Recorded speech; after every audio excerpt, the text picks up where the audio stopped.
서울 강남의 중심부에 우뚝 솟은 라온그룹 본사 50층 대회의실은 숨막히는 침묵에 잠겨 있었다. 통유리 너머로는 화려한 도시의 전경이 펼쳐져 있었지만 회의실 안의 공기는 살얼음판처럼 차갑고 위태로웠다. 10여 명의 중격들이 긴장한 표정으로 서류를 만지작거리는 동안 상석에 앉은 고문영은 무표정한 얼굴로 그들을 내려다보고 있었다. 그녀의 날카로운 눈빛은 마치 먹잇감을 노리는 맹수처럼 형형하게 빛나고 있어 감히 누구도 시선을 마주치지 못했다. 이사회의 주요 안건은 라온 패션의 다음 시즌 기획이 아니라 고문영 회장의 개인적인 신상 문제에 집중되어 있었다. 머리가 희끗한 초의 이사가 헛기침을 하며 조심스럽게 입을 열었지만 그의 목소리는 미세하게 떨리고 있었다. 그는 회사의 주가 안정과 주주들의 불안을 잠재우기 위해서는 고문영이 하루빨리 유력한 가문과 혼인을 맺어야 한다고 주장했다. 그것은 경영 조언이라기보다는 낡은 관습에 기댄 압박에 가까웠다. 고문영은 천천히 저 찻잔을 들어 입으로 가져갔다. 최고급 도자기가 달그락거리는 소리조차 들리지 않을 만큼 그녀의 동작은 우아했지만 그 속에 담긴 기운은 서늘했다. 그녀는 최 이사의 말이 끝나기도 전에 찻잔을 내려놓으며 입을 열었다. 그녀의 목소리는 낮았지만 회의실 구석구석까지 명확하게 전달되는 힘이 있었다. 그녀는 자신의 결혼 여부가 회사의 주가와 무슨 상관관계가 있는지 데이터로 증명해보라고 차갑게 되물었다. 중역들은 꿀먹은 벙거리처럼 입을 다물었다. 고문영은 자리에서 일어나 천천히 회의실을 거닐기 시작했다. 또각거리는 구두굽 소리가 정막을 깨며 중격들의 심장을 조여왔다. 그녀는 라온그룹을 국내 최고의 패션 기업으로 성장시킨 장본인이었다. 아버지에게 물려받은 빚더미, 회사를 5년 만에 흑자로 전환시키고 글로벌 브랜드로 만든 것은 오로지 그녀의 능력과 독단적인 결단력 덕분이었다. 그녀는 최 이사의 의자 뒤에 멈춰 서서 의자 등바디를 가볍게 짚었다. 서늘한 향수 냄새가 최 이사의 코끝을 스쳤다. 고문영은 결혼을 비즈니스의 도구로 삼는 시대는 지났다고 단호하게 말했다. 그녀는 자신의 경영 능력을 의심하는 자는 지금 당장 사표를 제출하라고 으름장을 놓았다. 그녀의 말에는 한치의 망설임도 없었으며 그것은 단순한 협박이 아니라 실제로 실행에 옮길 것이라는 확신을 심어주기에 충분했다. 회의가 끝난 후 고문영은 집무실로 돌아와 소파에 깊숙이 몸을 묻었다. 겉으로는 강한 척했지만 끊임없이 이어지는 이사회의 간섭은 그녀를 지치게 만들었다. 그들은 틈만 나면 선자리를 주선하려 들었고 재계의 탐욕스러운 남자들은 하이에나처럼 그녀의 주변을 맴돌았다. 그녀에게 필요한 것은 남편이 아니라 이 귀찮은 파리떼를 쫓아낼 완벽한 방패막이었다. 비서실장이 조심스럽게 문을 두드리고 들어왔다. 그녀는 고문영의 지시대로 신입 수행비서 면접 준비가 완료되었음을 알렸다. 고문영은 피로한 눈을 비비며 자리에서 일어났다. 이번 수행비서 채용의 조건은 까다로웠다. 업무 능력은 기본이고 무엇보다 입이 무거워야 하며 필요하다면 그녀의 가짜 연인 행세까지 할 수 있는 외모를 갖춰야 했다.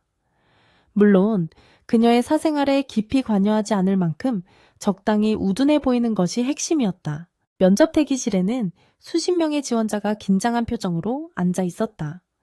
그들은 대부분 명문대 출신의 엘리트들이거나 모델 뺨치는 외모를 가진 남성들이었다. 하지만 고문영의 눈에 차는 사람은 없었다. 너무 야망이 커 보이거나 지나치게 자신을 꾸미는 데 열중하는 모습들이 거슬렸다. 그녀는 서류를 대충 훑어보며 한숨을 쉬었다.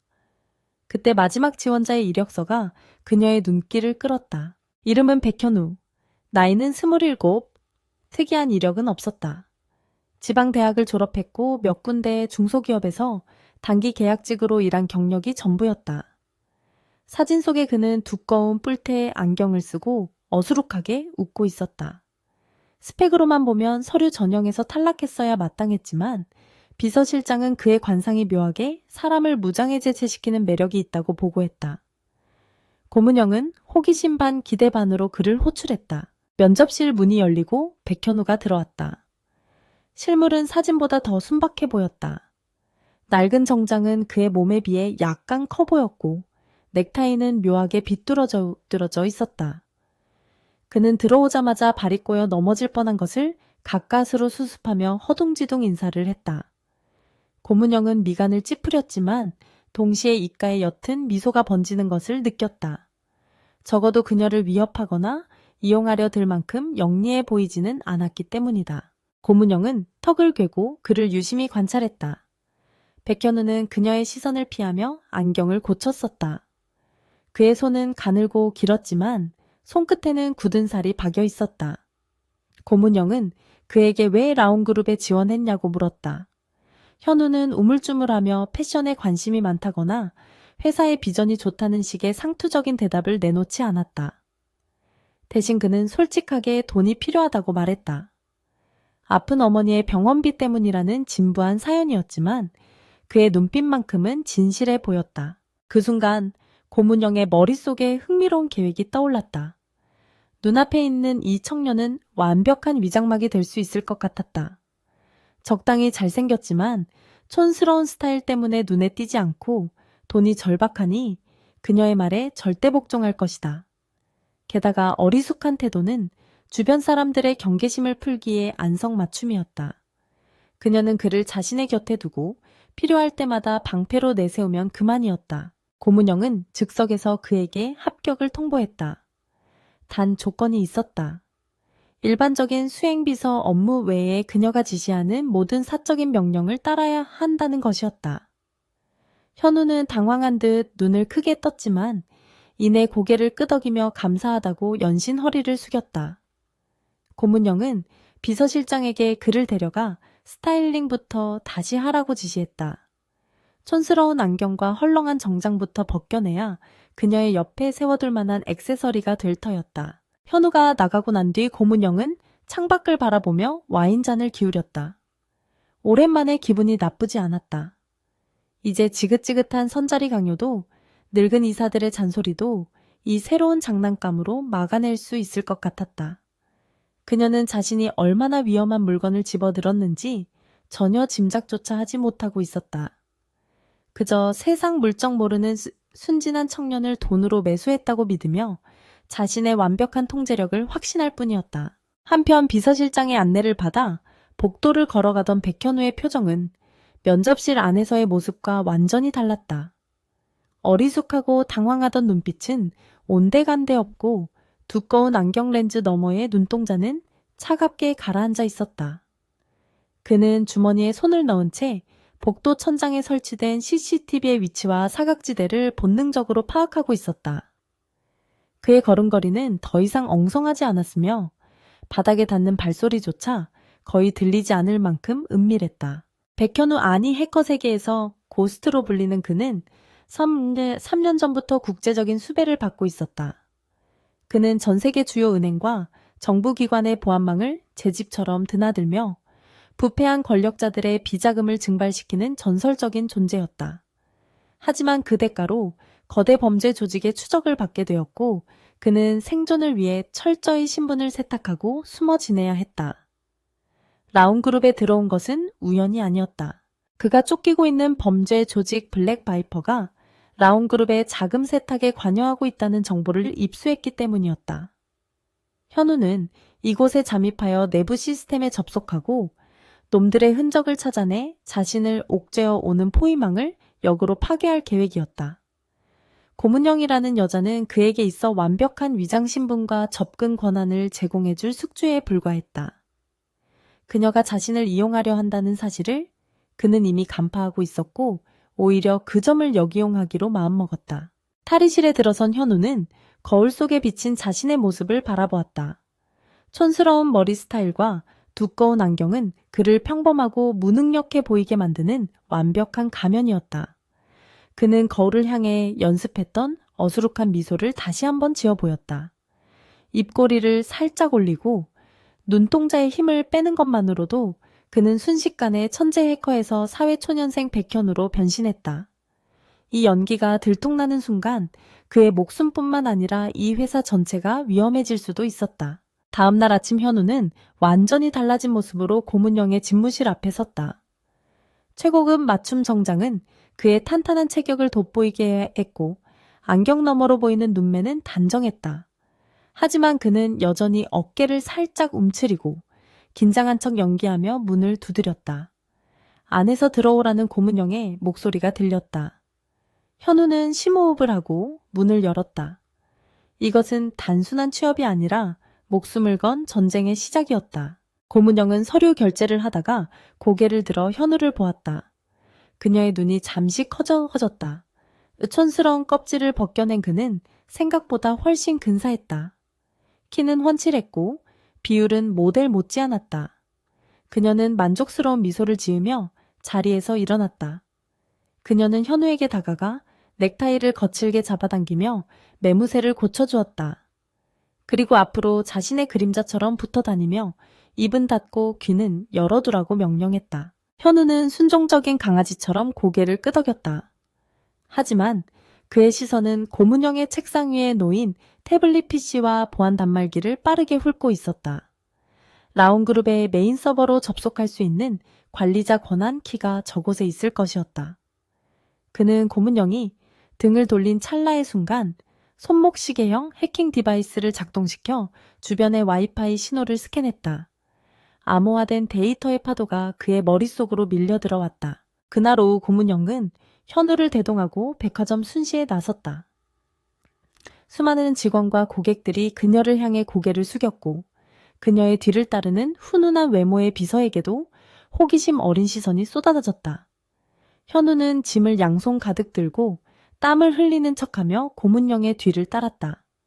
하지만 그의 신경은 백화점 내부의 보안 카메라와 네트워크망에 집중되어 있었다. 그는 걷는 동안에도 스마트폰을 조작하며 백화점 관리 시스템의 백도어를 심고 있었다. 갑자기 엘리베이터 앞에서 소란이 일어났다. 덩치 큰 남자 하나가 매장 직원에게 고함을 지르며 행패를 부리고 있었다. 그는 자신이 구매한 옷이 마음에 들지 않는다며 직원을 밀치고 위협했다. 보안 요원들이 달려왔지만 남자는 그들마저 뿌리치며 난동을 피웠다. 고문영이 미간을 찌푸리며 그쪽으로 다가가려 했다. 그녀의 성격상 불의를 보고 참지 못할 것이 뻔했다. 하지만 현우가 한 발 빨랐다. 그는 짐을 내려놓을 새도 없이 비틀거리는 척하며 난동을 부리는 남자 쪽으로 넘어졌다. 겉보기에는 실수로 넘어진 것처럼 보였지만 현우의 어깨는 정확하게 남자의 무게중심을 가격했다. 남자는 중심을 잃고 볼품없이 바닥으로 뒹굴었다. 현우는 죄송하다고 연신 사과하며 남자를 일으켜 세우는 척하다가 남자의 손목 관절을 은밀하게 제압해 힘을 쓰지 못하게 만들었다. 남자는 비명을 지르려 했지만 현우가 귓가에 작게 속삭이자 얼굴이 새하얗게 질려 입을 다물었다. 현우는 남자의 불법 도박 빚과 관련된 정보를 순식간에 해킹해 알고 있었고 조용히 사라지지 않으면 경찰에 정보를 넘기겠다고 위협한 것이다. 남자는 꼬리를 말고 도망치듯 사라졌다. 주변 사람들은 그저 덩치 큰 남자가 엉겁결에 넘어져서 창피해서 도망간 것으로만 생각했다. 고문영은 이 모든 상황을 의아하게 지켜보았다.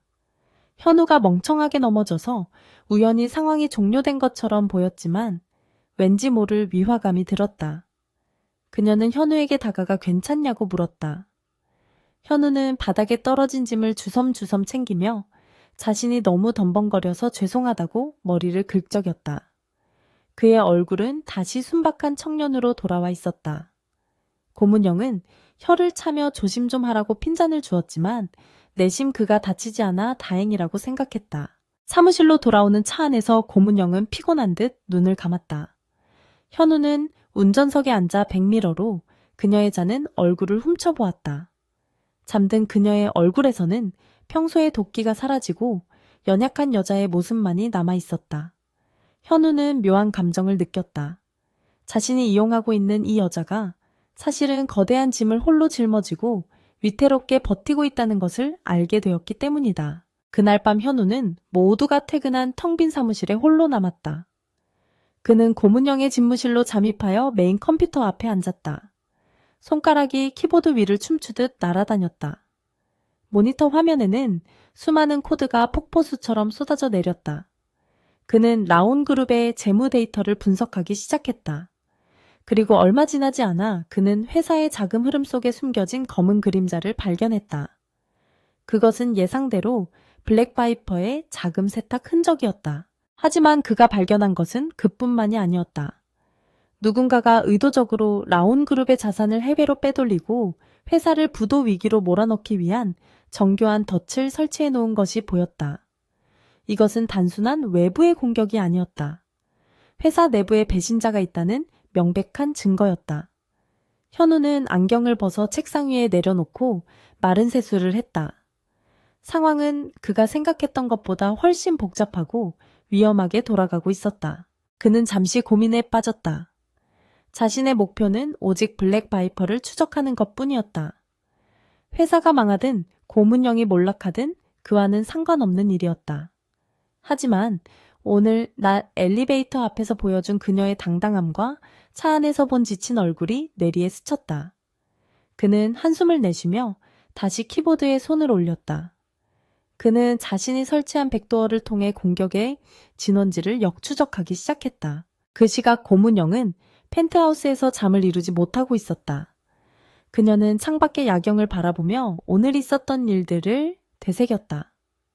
백현우라는 남자 겉보기엔 어수룩하고 멍청해 보이지만 가끔씩 스쳐 지나가는 그의 눈빛에서 알 수 없는 깊이가 느껴졌다. 그녀는 직감을 믿는 편이었다. 그리고 그녀의 직감은 그가 단순한 비서 이상의 무언가를 숨기고 있다고 경고하고 있었다. 그녀는 침대 옆 협탁에 놓인 전화기를 들었다. 사설 정보업체의 백현우의 뒷조사를 다시 한번 정밀하게 의뢰하기 위해서였다. 서류상의 기록 말고 그의 과거 행적과 숨겨진 인간관계까지 낱낱이 파헤쳐야 했다. 그녀는 자신의 곁에 정체불명의 시한폭탄을 두고 싶지 않았다. 통화를 마친 그녀는 다시 침대에 누웠지만 불안감은 쉽게 가라앉지 않았다. 새벽 3시 현우는 마침내 내부 공모자의 흔적을 찾아냈다. 그것은 놀랍게도 이사회에서 고문영을 가장 압박했던 최 이사의 개인 계좌와 연결되어 있었다. 최 이사는 경쟁사인 성진그룹과 결탁하여 라온을 무너뜨리고 고문영을 축출할 계획을 세우고 있었다. 현우의 입가에 차가운 미소가 번졌다. 이제 게임의 판을 흔들 수 있는 패는 그의 손에 쥐어졌다. 그는 이 정보를 어떻게 활용할지 고민하며 모니터 불빛 속으로 사라져갔다. 라온그룹의 아침은 평소와는 전혀 다른 종류의 긴장감으로 시작되었다. 오전 9시 정각 본사 메인 서버실에서 경보음이 울리기 시작했고 물류 시스템이 마비되는 사태가 발생했다. 이번 시즌 주력 상품의 디자인 도안과 배송 데이터가 담긴 폴더들이 순식간에 암호화되어 열리지 않는다는 보고가 빗발쳤다. 사무실 곳곳에서는 직원들의 당황한 목소리와 전화벨 소리가 뒤섞여 아수라장을 방불케 했다. 고문영은 보고를 받자마자 상황실로 달려갔다. 거대한 모니터 화면에는 붉은색 오류 메시지들이 끊임없이 팝업처럼 떠오르고 있었다. 전산팀장과 보안 전문가들이 키보드를 두드리며 땀을 흘리고 있었지만 상황은 전혀 나아질 기미가 보이지 않았다. 이것은 단순한 시스템 오류가 아니라 누군가에 의한 악의적인 랜섬웨어 공격임이 분명했다. 범인은 거액의 비트코인을 요구하는 메시지를 남겨두었다. 소식을 듣고 달려온 최 이사를 비롯한 중역들은 고문영을 애워싸고 압박하기 시작했다. 그들은 이번 사태가 고문영의 무리한 디지털 전환 정책 때문이라며 책임을 추궁했다. 특히 최 이사는 당장 언론에 이 사실이 알려지면 주가 폭락은 불 보듯 뻔한 일이라며 목소리를 높였다. 그의 얼굴에는 걱정하는 척하는 표정 뒤로 비릿한 미소가 스치고 지나갔다. 고문영은 입술을 깨물며 치밀어 오르는 분노를 억눌렀다. 지금 중요한 것은 책임 소재를 따지는 것이 아니라 시스템을 복구하는 것이었다. 그녀는 전산팀장에게 외부 보안업체를 모두 동원해서라도 백업 데이터를 살려내라고 고함을 쳤다. 하지만 돌아온 대답은 절망적이었다. 백업 서버까지 동시에 공격을 받아 복구에 최소 일주일이 걸린다는 것이었다. 일주일이면 시즌 런칭은 물거품이 되고 회사는 천문학적인 손해를 입게 될 터였다. 그 혼란스러운 상황실 한 구석에 백현우가 서 있었다. 그는 커피 트레이를 든 채 겁에 질린 표정으로 서 있었지만 안경 너머의 눈동자는 모니터에 흐르는 로그 파일들을 빠르게 읽어 내려가고 있었다. 공격의 패턴은 교묘했지만 낯설지 않았다. 이것은 시중에서 흔히 구할 수 있는 툴이 아니라 전문가가 직접 짜넣은 맞춤형 악성 코드였다. 현우는 최 이사가 전산팀장에게 무언가를 은밀하게 지시하는 모습을 포착했다. 최 이사는 복구가 불가능하니 협상에 응하거나 시스템을 포기하라는 식으로 유도하고 있었다. 현우의 머릿속에서 어젯밤 발견한 내부 공모자의 흔적과 지금의 상황이 퍼즐 조각처럼 맞춰졌다. 최 이사는 성진그룹의 사주를 받아 라온의 신제품 출시를 막으려는 것이었다. 고문영은 두 통이 밀려오는 듯 관자놀이를 짚으며 비틀거렸다. 천하의 고문영도 회사의 명운이 걸린 절체절명의 위기 앞에서는 흔들릴 수밖에 없었다. 현우는 조용히 다가가 그녀에게 물을 건넸다. 그의 손길은 조심스러웠고 일부러 손을 조금 떨며 그녀의 주의를 끌지 않으려 노력했다. 고문영은 그가 건넨 물을 받아 마시며 잠시 숨을 골랐다. 그녀는 떨리는 목소리로 최 이사에게 시간을 좀 더 달라고 말했다. 하지만 최 이사는 지금 결단을 내리지 않으면 이사회를 소집해 회의만을 건의하겠다고 으름장을 놓았다. 회의실의 공기는 질식할 것처럼 무거웠다. 고문영은 날카로운 눈빛으로 최 이사를 노려보았지만 당장은 뾰족한 수가 없었다. 그녀는 결국 오후까지 해결책을 찾지 못하면 최 이사의 제안대로 하겠다고 한 발 물러섰다. 점심시간이 지났지만 고문영은 집무실 밖으로 나오지 않았다. 직원들은 불안에 떨며 삼삼오오 모여 수군거렸고 회사 내부망은 여전히 먹통이었다. 현우는 비서실 책상에 앉아 멍한 표정으로 문서를 정리하는 척했다. 하지만 그의 스마트폰 화면에는 암호화된 터미널 창이 떠 있었고 그는 엄지손가락으로 보이지 않는 속도로 명령어를 입력하고 있었다. 그는 사내 와이파이망을 통해 보안 서버의 취약점을 파고들었다. 공격자가 심어놓은 악성 코드는 겉보기에는 완벽해 보였지만 급하게 만들어진 탓에 미세한 틈이 존재했다. 현우는 그 틈을 비집고 들어가 악성 코드의 작동 원리를 역분석하기 시작했다. 이것은 해커들 사이에서도 극소수만이 가능한 고난이도의 작업이었다. 오후가 되자 상황은 더욱 악화되었다. 언론사 기자들이 냄새를 맡고 회사 로비로 몰려들기 시작했다. 주가는 이미 하락세를 보이고 있었다.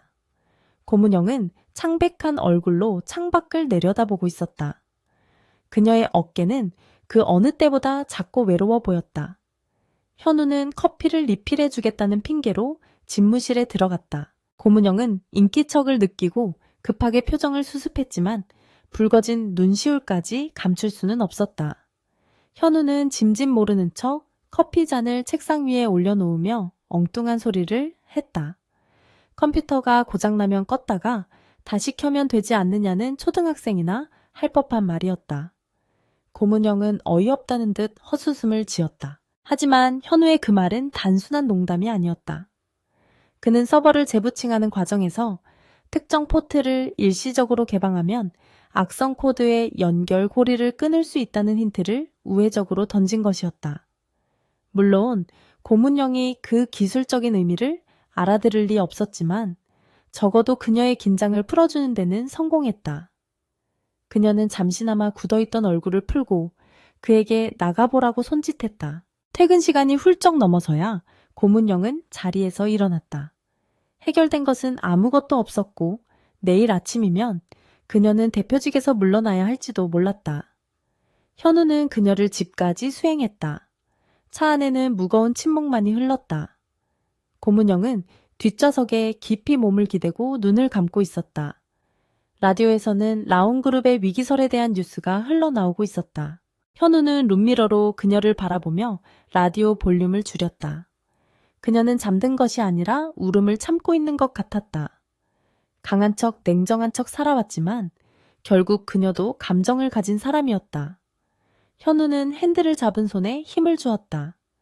자신이 이 일에 깊이 개입하면 위험해진다는 것을 알았지만 눈앞에 여자가 무너지는 것을 보고만 있을 수는 없었다. 그녀를 펜트하우스 입구에 내려주고 돌아오는 길, 현우의 눈빛은 완전히 달라져 있었다. 그는 낡은 빌라촌에 위치한 자신의 은신처로 차를 몰았다. 허름한 외관과 달리 그의 방 안은 최첨단 장비들로 가득 차 있었다. 벽면을 가득 채운 모니터들과 냉각팬 돌아가는 소리가 웅장하게 울렸다. 현우는 재킷을 벗어던지고 검은색 후드티로 갈아입었다. 안경을 벗어 책상 위에 놓고 머리를 쓸어 넘기자 날카로운 인상의 고스트가 모습을 드러냈다. 그는 익숙한 손놀림으로 메인 콘솔 앞에 앉았다. 이제부터는 백현우라는 가면을 벗고 어둠의 영역에서 진짜 싸움을 시작할 시간이었다. 그는 먼저 라온그룹의 서버를 공격하고 있는 IP 주소를 추적했다. 예상대로 공격 원점은 해외의 우회 서버를 경유하고 있었지만 데이터 패킷 속에 숨겨진 디지털 서명은 성진그룹이 고용한 해커팀의 소행임을 가리키고 있었다. 그들은 팬텀이라는 닉네임을 쓰는 삼류 해커 집단이었다. 현우는 코웃음을 쳤다. 현우는 키보드 위에서 손가락을 춤추듯 움직였다. 그는 라온그룹의 방화벽을 우회하여 내부망에 접속했다. 전산팀이 끙끙대고 있는 랜섬웨어의 암호화 키를 찾아내는 것은 그에게 식은 죽 먹기였다. 하지만 단순히 문제를 해결하는 것만으로는 부족했다. 그는 공격자들에게 확실한 경고를 보내고 최 이사의 배신 행위를 증명할 물증을 확보해야 했다. 모니터 화면의 복잡한 코드들이 폭포수처럼 흘러내렸다. 현우는 자신의 시그니처인 유령 아이콘을 띄우고 역해킹을 시도했다. 팬텀팀의 서버에 침투하여 그들이 탈취한 데이터를 삭제하고 오히려 그들의 컴퓨터를 마비시키는 바이러스를 심었다. 공격자들은 자신들의 모니터가 갑자기 검게 변하고 해골 문양이 뜨는 것을 보며 경악했을 것이다. 동시에 현우는 라온그룹 서버에 걸린 암호를 하나씩 풀기 시작했다. 물류 시스템이 정상화되고 디자인 파일들이 복구되기 시작했다. 그는 이 모든 과정이 시스템의 자동 복구 기능에 의해 우연히 해결된 것처럼 로그 기록을 조작했다. 자신이 개입했다는 흔적을 남기지 않기 위한 치밀한 배려였다. 작업은 새벽 3시가 되어서야 끝났다. 현우는 뻐근한 목을 돌리며 의자에 등을 기대었다. 모니터에는 시스템 정상화라는 녹색 메시지가 떠 있었다. 그는 책상 한 구석에 놓인 고문형의 사진을 바라보았다. 몰래 찍은 사진 속 그녀는 화려하지만 어딘가 쓸쓸해 보였다. 그는 쓴웃음을 지으며 에너지 드링크 캔을 땄다. 다음날 아침 라온그룹은 기적과도 같은 소식에 환호했다. 출근과 동시에 모든 시스템이 정상적으로 작동하고 있었고 사라졌던 데이터들도 완벽하게 복구되어 있었다. 전산팀장은 이것이 기적이라며 흥분했고 직원들은 안도의 한숨을 내쉬었다. 오직 최 이사만이 당혹스러운 표정으로 상황을 믿을 수 없다는 듯 전산실을 서성거렸다. 고문영은 보고를 받고 어안이 벙벙했다. 어제까지만 해도 절망적이었던 상황이 하룻밤 사이에 완전히 역전된 것이다. 그녀는 전산팀을 치하하면서도 마음 한구석에 의구심을 지울 수 없었다. 외부 업체의 도움도 없이 그 복잡한 암호가 어떻게 저절로 풀릴 수 있었단 말인가. 그녀는 직감적으로 누군가가 보이지 않는 곳에서 도왔다는 느낌을 받았다. 그때 현우가 비서실 문을 열고 들어왔다. 그는 여전히 헐렁한 정장 차림의 한 손에는 서류 뭉치를 들고 비틀거리며 들어오다 문틀에 어깨를 부딪혔다. 아이고, 죄송합니다. 하며 허둥대는 그의 모습은 어제의 그 날카로웠던 해커와는 딴판이었다. 고문영은 그를 보며 피식 웃음을 터뜨렸다. 저런 어리숙한 친구가 뭘 할 수 있겠어? 하며 잠시나마 가졌던 의심을 거두었다. 하지만 최 이사는 달랐다. 그는 자신의 계획이 틀어진 것에 분노하며 누군가가 개입했음을 확신했다. 그는 자신의 사무실로 돌아와 어딘가로 은밀하게 전화를 걸었다. 수화기 너머로 들려오는 목소리는 거칠고 낮았다. 최 이사는 라온그룹 내부에 숨어있는 쥐새끼를 찾아내 처리해달라고 의뢰했다. 그것은 현우를 향한 추적의 시작을 알리는 신호탄이었다. 점심시간 고문영은 현우를 데리고 회사 근처의 고급 레스토랑으로 향했다. 기분이 좋아진 그녀는 직원 격려 차원이라며 그에게 비싼 점심을 사주겠다고 했다. 현우는 부담스럽다며 사양했지만 그녀의 고집을 꺾을 수는 없었다. 식사 도중 고문영은 문득 현우에게 물었다. 어제 네가 했던 말 컴퓨터 껐다 켜라는 거. 진짜 그걸로 해결된 건 아니겠지. 현우는 입안 가득 스테이크를 우물거리며 눈을 동그랗게 떴다. 네, 에이 설마요. 그냥 기계는 때리거나 껐다 켜면 고쳐진다고 할머니가 그러셔서. 그는 쑥스러운 듯 머리를 긁적였다. 고문영은 고개를 절레절레 흔들며 와인을 한 모금 마셨다. 하지만 그녀의 눈빛은 여전히 그를 탐색하고 있었다. 그때 현우의 주머니 속 스마트폰이 진동했다. 그는 화장실을 다녀오겠다며 자리에서 일어났다. 화장실 칸 안에 들어가 확인한 메시지는 경고 알람이었다. 자신의 은신처 주변에 수상한 신호가 감지되었다는 보안 시스템의 통보였다. 최 이사가 움직이기 시작한 것이다. 현우의 눈빛이 다시 차갑게 변했다. 밥 한 끼 편하게 먹을 시간조차 주어지지 않는 현실이 야속했다. 그는 세면대 거울을 보며 다시 순박한 표정을 연습했다. 지금은 정체를 드러낼 때가 아니었다. 최 이사가 고용한 놈들이 누구든 그들이 자신을 찾기 전에 먼저 그들의 목을 죄어야 했다. 그는 옷매무새를 다듬고 아무 일도 없었다는 듯 고문영에게 돌아갔다. 하지만 레스토랑 창밖에는 검은색 세단 한 대가 그들을 주시하고 있었다. 식사를 마치고 돌아오는 길 라온그룹의 로비는 패션쇼 리허설 준비로 분주했다. 모델들이 워킹을 연습하고 있었고 화려한 조명이 번쩍였다. 고문영은 현우에게 무대 세팅을 점검하라고 지시했다. 현우가 무대 뒤편으로 이동했을 때 조명 장치 위에서 작업 중이던 인부 한 명의 행동이 수상쩍었다. 그는 공구가 아닌 소형 카메라 같은 것을 설치하고 있었다.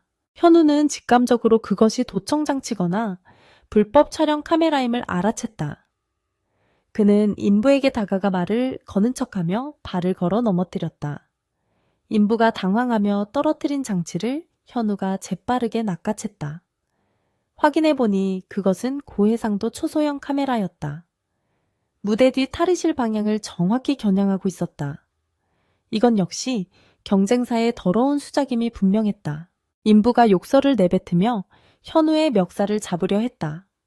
현우는 겁먹은 척 뒷걸음질 치며 보안 요원을 큰 소리로 불렀다. 보안 요원들이 달려와 인부를 제압했고 소동은 금세 정리되었다. 달려온 고문영이 상황을 전해 듣고 얼굴이 굳어졌다. 그녀는 현우를 바라보았다. 우연이라고 하기에는 너무나 절묘한 타이밍이었다. 네오 눈이 꽤 좋네. 고문영이 팔짱을 끼며 말했다. 현우는 안경을 고쳤으며 더듬거렸다. 제가 시력이 나빠서 안경을 쓰는데 그래서 그런지 반짝거리는 게 잘 보여서요. 말도 안 되는 변명이었지만 고문영은 더 이상 캐묻지 않았다. 대신 그녀는 그에게 가까이 다가와 넥타이를 바로잡아 주었다.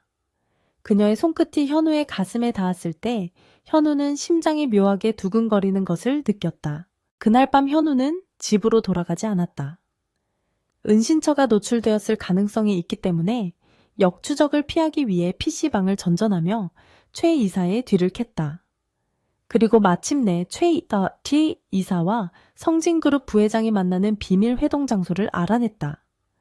내일 밤 강남의 한 회원제 클럽. 그곳에서 결정적인 거래가 오갈 예정이었다. 현우는 주먹을 쥐었다. 호랑이 굴에 들어갈 시간이었다. 강남의 화려한 넌사인이 비에 젖은 아스팔트 위로 번지는 밤이었다. 고급 회원제 클럽 블랙 오닉스의 VIP 룸에서는 은밀한 대화가 오가고 있었다.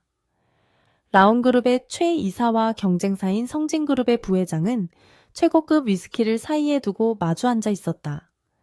그들의 얼굴에는 탐욕스러운 미소가 걸려 있었고 대화의 주제는 오직 하나 고문영의 몰락과 라온그룹의 공중분해였다. 클럽 건너편 건물 옥상 빗줄기를 피하기 위해 검은 우비를 뒤집어 쓴 백현우가 난간에 걸터 앉아 있었다. 그의 귀에는 초소형 이어폰이 꽂혀 있었고 손에 들린 태블릿 PC 화면에는 둘이 VIP 룸의 대화 내용이 실시간으로 텍스트로 변환되어 올라오고 있었다. 최 이사의 휴대폰에 미리 심어둔 스파이웨어 덕분이었다. 현우의 눈매가 날카로워졌다. 놈들의 계획은 생각보다 훨씬 악랄했다. 성진그룹은 라온그룹의 자금줄인 주거래 은행들을 압박해 대출망이 연장을 거부하게 만들 작정이었다. 당장 다음 주에 도래하는 수백억 원 규모의 어음을 막지 못하면 라온은 흑자부도라는 최악의 사태를 맞이하게 될 것이었다. 최 이사는 그 타이밍에 맞춰 고문영의 경영자질을 문제 삼아 회의만을 통과시키기로 합의하고 있었다. 완벽한 내부의 배신이자 외부의 공격이었다. 현우는 이어폰을 빼고 자리에서 일어났다. 차가운 빗물이 얼굴을 타고 흘러내렸지만 그의 분노를 식히기에는 역부족이었다. 고문영이 아무리 강한 여자라 해도 믿었던 임원의 배신과 거대 자본의 합공을 혼자서 감당할 수는 없었다. 그는 결단을 내려야 했다. 단순히 방어하는 것을 넘어 판을 완전히 뒤집어 엎을 강력한 한 방이 필요했다. 그는 근처의 24시간 PC방으로 향하지 않고 곧장 자신의 은신처로 돌아왔다. 보안이 완벽하게 갖춰진 자신의 장비가 필요했기 때문이었다. 젖은 옷을 대충 벗어던진 그는 메인 서버의 전원을 켰다. 웅장한 부침음과 함께 수십 개의 모니터가 동시에 켜지며 방안을 푸른 빛으로 채웠다. 고스트가 다시 깨어나는 순간이었다. 현우는 성진그룹의 비밀자금 관리 시스템인 쇄도우 레저를 타겟으로 삼았다. 이중장부와 차명 계좌로 복잡하게 얽힌 그들의 자금 흐름을 추적하는 것은 미로 찾기와 같았다. 하지만 현우에게는 그 미로를 위에서 내려다볼 수 있는 눈이 있었다. 그는 금융감독 시스템의 감시망을 우회하여 성진그룹의 비자금 계좌들이 모여있는 허브 서버에 접속했다. 새벽 4시 현우의 손가락이 엔터키를 강하게 눌렀다. 그는 성진그룹이 조성한 수천억 원 규모의 불법 비자금 내역을 암호화하여 금융감독관과 주요 언론사의 제보 사이트에 익명으로 전송했다. 동시에 라온그룹을 압박하던 주거래 은행장들의 개인 비리 파일들을 은행 감사팀에게 우회적으로 흘렸다. 이것은 경고가 아닌 실질적인 타격이었다. 다음날 아침 대한민국 재계는 발칵 뒤집혔다. 성진그룹의 비자금 스캔들이 조간신문 한 면을 장식했고 검찰의 압수수색이 시작되었다는 속보가 떴다. 성진그룹의 주가는 개장과 동시에 곤두박질 쳤고 제 코가 석자가 된 그들은 라온그룹을 공격할 여력을 완전히 상실했다. 은행장들 역시 자신들의 비리가 터질까 전전긍긍하며 라온그룹에 대한 대출 연장을 급하게 승인했다. 고문영은 집무실에서 뉴스를 보며 믿을 수 없다는 표정을 지었다. 하룻밤 사이에 세상이 천지개벽한 것 같았다. 최 이사는 사색이 되어 결근했고 이사회 분위기는 순식간에 고문영을 지지하는 쪽으로 돌아섰다. 그녀는 이 기묘한 우연의 연속이 단순한 행운이 아님을 직감했다. 누군가가 보이지 않는 손으로 거대한 체스판의 말들을 옮겨놓은 것 같았다. 그때 현우가 커피를 들고 들어왔다. 그는 여느 때처럼 조금 멍한 표정으로 들어오다 카페 끝에 걸려 커피를 쏟을 뻔했다.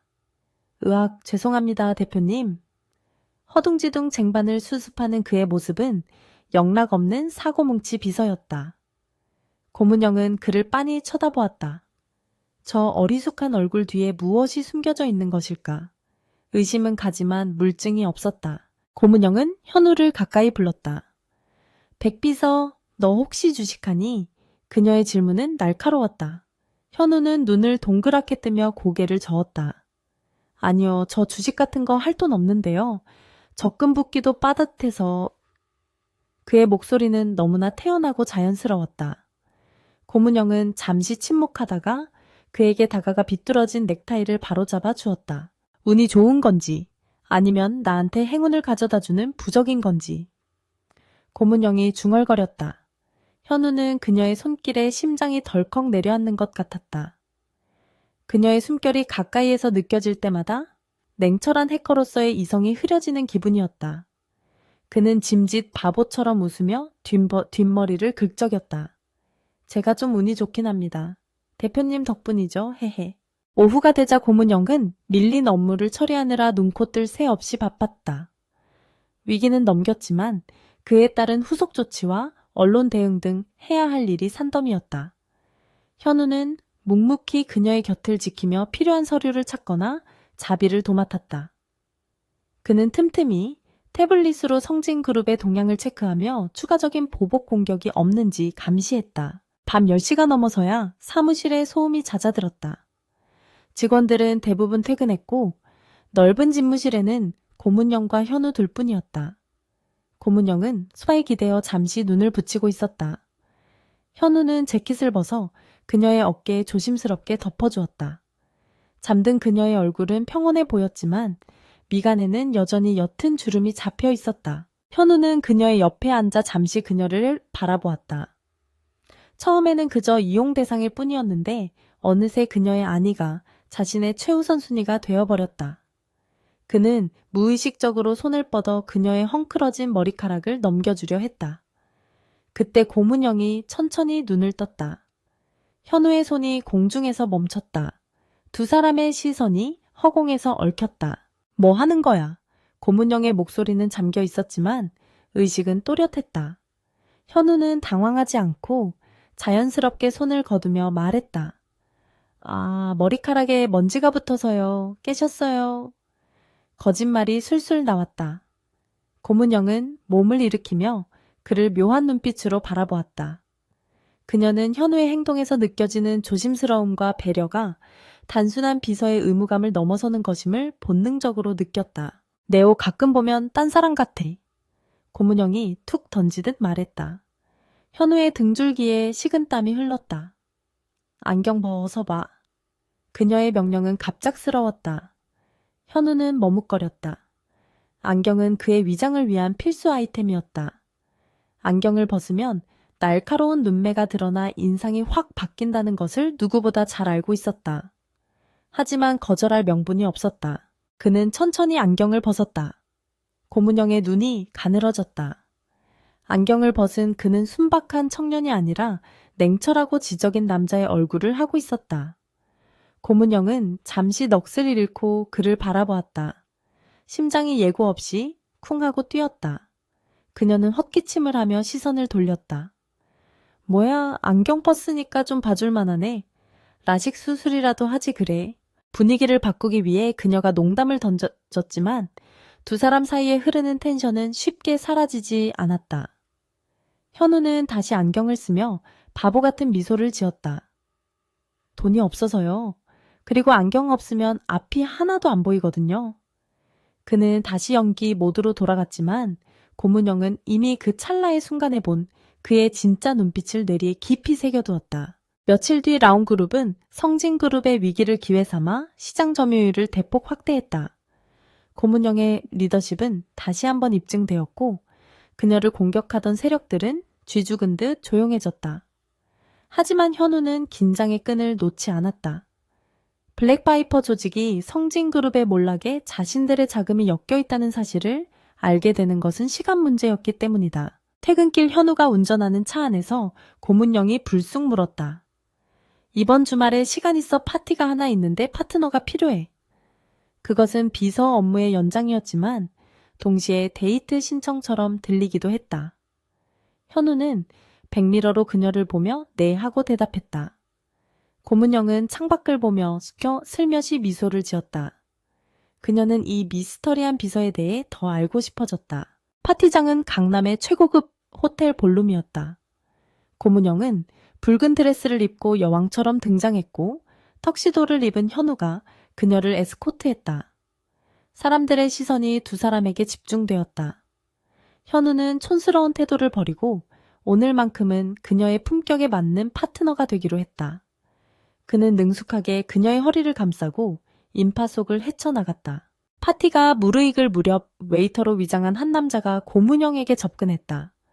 그의 손에는 샴페인 잔이 들려 있었지만 소매 속에는 날카로운 송곳이 숨겨져 있었다.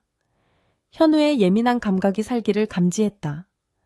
남자가 고문영에게 다가와 샴페인을 쏟는 척하며 송곳을 찌르려는 순간 현우가 번개처럼 움직였다. 그는 고문영을 감싸 안으며 몸을 돌려 자신의 등으로 송곳을 받아낼 뻔한 상황을 피하고 교묘하게 발을 걸어 남자를 넘어뜨렸다. 겉보기에는 술 취한 웨이터가 실수로 현우와 부딪혀 넘어진 것처럼 보였다. 와장창 소리와 함께 샴페인 잔이 깨졌고 주변 사람들이 비명을 질렀다. 현우는 넘어진 남자 위로 쓰러지는 척하며 남자의 손목을 꺾어 손꽃을 떨어뜨리게 만들었다. 아이고, 괜찮으세요? 현우가 큰 소리로 물으며 남자를 일으키는 척 제압했다. 남자는 고통에 신음하며 도망칠 기회만 엿보았다. 보안 요원들이 달려왔고 상황은 단순한 해프닝으로 정리되었다. 고문영은 놀란 눈으로 현우를 바라보았다. 순식간에 일어난 일이라 정확히 보지는 못했지만 현우가 자신을 보호하기 위해 몸을 던졌다는 것은 알 수 있었다. 테라스로 자리를 옮긴 두 사람은 잠시 숨을 골랐다. 고문영은 현우의 팔을 잡고 다친 곳은 없는지 살폈다. 너 정말 둔한 거야? 아니면 날랜 거야? 그녀가 물었다. 현우는 어색하게 웃으며 대답했다. 대표님이 다치실까봐 저도 모르게 몸이 나갔나 봐요. 고문영은 그 말에 가슴 한구석이 찡해지는 것을 느꼈다. 고마워요, 백비서. 아니, 현우야. 그녀가 처음으로 그의 이름을 다정하게 불렀다. 너랑 있으면 이상하게 안심이 돼. 마치 보이지 않는 투명 벽이 날 지켜주는 것 같아. 그녀의 고백에 현우는 아무 말도 할 수 없었다. 자신이 바로 그 투명벽 고스트라는 사실을 말할 수 없었기에. 그 순간 현우의 스마트폰에 알림이 떴다. 해킹 프로그램이 블랙바이퍼의 통신망을 감청하여 보낸 긴급 메시지였다. 타겟 확인. 고스트가 라온그룹 내부에 있다. 놈을 제거하고 여자를 납치하라. 현우의 눈빛이 차갑게 식었다. 놈들이 드디어 냄새를 맡았다. 이제 숨바꼭질은 끝났다. 전면전이 시작될 시간이었다. 현우는 고문영을 바라보았다. 달빛 아래에 서 있는 그녀는 너무나 아름다웠고 또 위험해 보였다. 그는 주먹을 꽉 쥐었다. 무슨 일이 있어도 그녀만은 지키겠다고 다짐했다. 비록 자신의 정체가 탄로나고 그녀가 자신을 경멸하게 될지라도 그는 그녀에게 파티장을 나가자고 제안했다. 이곳은 더 이상 안전하지 않았다. 호텔을 빠져나온 마이바흐 세단은 비에 젖은 강변북로를 미끄러지듯 달리고 있었다. 차 안에는 무거운 침묵이 감돌았다. 고문영은 창밖을 스쳐 지나가는 도시의 불빛을 바라보고 있었지만 그녀의 머릿속은 파티장에서 있었던 일로 복잡했다. 백현우가 보여준 순발력은 단순히 운이 좋았다고 치부하기에는 너무나 정교했다. 그녀는 곁눈질로 운전대를 잡은 그의 옆모습을 훔쳐보았다. 현우의 시선은 쉴 새 없이 룸미러와 사이드미러를 오가고 있었다. 그의 감각은 최고조로 곤두서 있었다. 호텔을 나설 때부터 검은색 밴 두 대가 일정한 거리를 두고 그들을 미행하고 있었다. 블랙바이퍼의 행동대원들이 분명했다. 놈들은 인적이 드문 구간을 노려 습격해 올 것이 뻔했다. 현우는 핸들을 잡은 손에 힘을 주며 가속 페달을 살며시 밟았다. 백비서 왜 이렇게 빨리 달려 천천히 좀 가. 고문영이 불안한 듯 물었다. 평소라면 죄송하다며 속도를 줄였을 현우였지만 이번에는 대답이 달랐다. 대표님, 지금부터 제 말 잘 들으셔야 합니다. 안전벨트 꽉 잡으시고 절대 고개 드시면 안 됩니다. 그의 목소리는 낯설 만큼 낮고 단호했다. 고문영이 놀라서 그를 쳐다보기도 전에 뒤따르던 벤이 무서운 속도로 돌진해 왔다. 쾅 하는 굉음과 함께 차체가 크게 휘청거렸다. 뒷차의 범퍼가 마이바흐의 후미를 강하게 들이받은 것이다. 고문영은 비명을 지르며 손잡이를 꽉 움켜쥐었다. 현우는 침착하게 핸들을 꺾어 중심을 잡았다. 그의 눈빛은 더 이상 순박한 청년의 것이 아니었다. 사냥감을 노리는 맹수처럼 차갑게 빛나고 있었다. 그는 기어를 조작하며 엔진의 출력을 최대한으로 끌어올렸다. 그 꽉 잡아요. 현우가 소리침과 동시에 차가 급가속했다. 타이어가 빗길을 긁으며 날카로운 마찰음을 냈다. 추격해오던 밴들도 질세라 속도를 높여 양옆으로 포인망을 좁혀왔다. 그들은 노골적으로 차를 밀어붙여 가드레일 밖으로 떨어뜨리려 했다. 고문영은 공포에 질려 눈을 질끈 감았다. 이것은 단순한 난폭 운전이 아니라 명백한 살해 시도였다. 현우는 전방에 급커브 구간이 나타나자 브레이크와 엑셀을 번갈아 밟으며 현란한 드리프트 기술을 선보였다. 육중한 차체가 물리학의 법칙을 거스르듯 미끄러지며 추격 차량들을 따돌렸다. 한 대의 벤이 속도를 이기지 못하고 미끄러져 가드레일을 들이받고 튕겨나갔다. 불꽃이 튀고 파편이 사방으로 비산했다. 하지만 안심하기에는 일렀다. 나머지 한 대의 벤과 어디선가 나타난 오토바이 부대가 그들을 끈질기게 따라붙었다. 오토바이에 탄 괴한들은 쇠파이프를 휘두르며 위협했다. 현우는 한 손으로 운전대를 잡고 다른 한 손으로는 스마트폰을 조작했다. 그는 해킹 툴을 이용해 전방의 신호등을 조작했다. 교차로의 모든 신호가 일제히 붉은색으로 바뀌었다. 교차로를 질주하던 일반 차량들이 멈춰서면서 거대한 바리케이드가 형성되었다. 현우는 그 사이를 깨집 한 장 차이로 아슬아슬하게 통과했지만 뒤따르던 오토바이들은 멈춰선 차량들과 충돌하며 나뒹굴었다. 백미러로 그 광경을 확인한 현우는 안도의 한숨을 내쉬었다. 하지만 그 순간 앞쪽 골목에서 튀어나온 트럭 한 대가 길을 완전히 가로막았다. 현우는 급브레이크를 밟았다. 차는 트럭 앞에서 간신히 멈춰섰다. 퇴로가 차단된 것이다. 트럭과 뒤따라온 벤에서 검은 마스크를 쓴 남자들이 쇠파이프와 야구방망이를 들고 우르르 내렸다. 그들의 수는 좋기 10명은 되어 보였다. 고문영은 사색이 되어 떨고 있었다. 현우는 안전벨트를 풀며 그녀를 안심시켰다. 문 잠그고 절대 나오지 마세요. 네오, 너 미쳤어. 저 많은 사람들을 상대로 어쩌려고. 고문영이 그의 옷자락을 잡으며 말렸다. 하지만 현우는 그녀의 손을 부드럽게 떼어냈다. 금방 다녀올게요. 그는 옅은 미소를 지어 보인 뒤 차 문을 열고 빛 속으로 나갔다. 쏟아지는 빗줄기가 그의 정장을 적셨다. 그는 안경을 벗어 주머니에 넣고 목을 가볍게 풀었다. 괴한들이 괴성을 지르며 달려들었다. 현우는 가장 먼저 달려든 남자의 팔을 낚아채 꺾어버리고 그 반동을 이용해 뒤따라오던 놈의 명치를 가격했다. 그의 동작은 군더더기 없이 깔끔하고 파괴적이었다. 빗속에서 벌어지는 난투극은 마치 영화의 한 장면 같았다. 그는 상대의 힘을 역이용하고 급소를 정확히 타격하며 하나둘씩 쓰러뜨렸다. 차 안에서 이 광경을 지켜보는 고문영은 입을 다물 수 없었다. 그녀가 알던 어리바리한 백비서는 그곳에 없었다.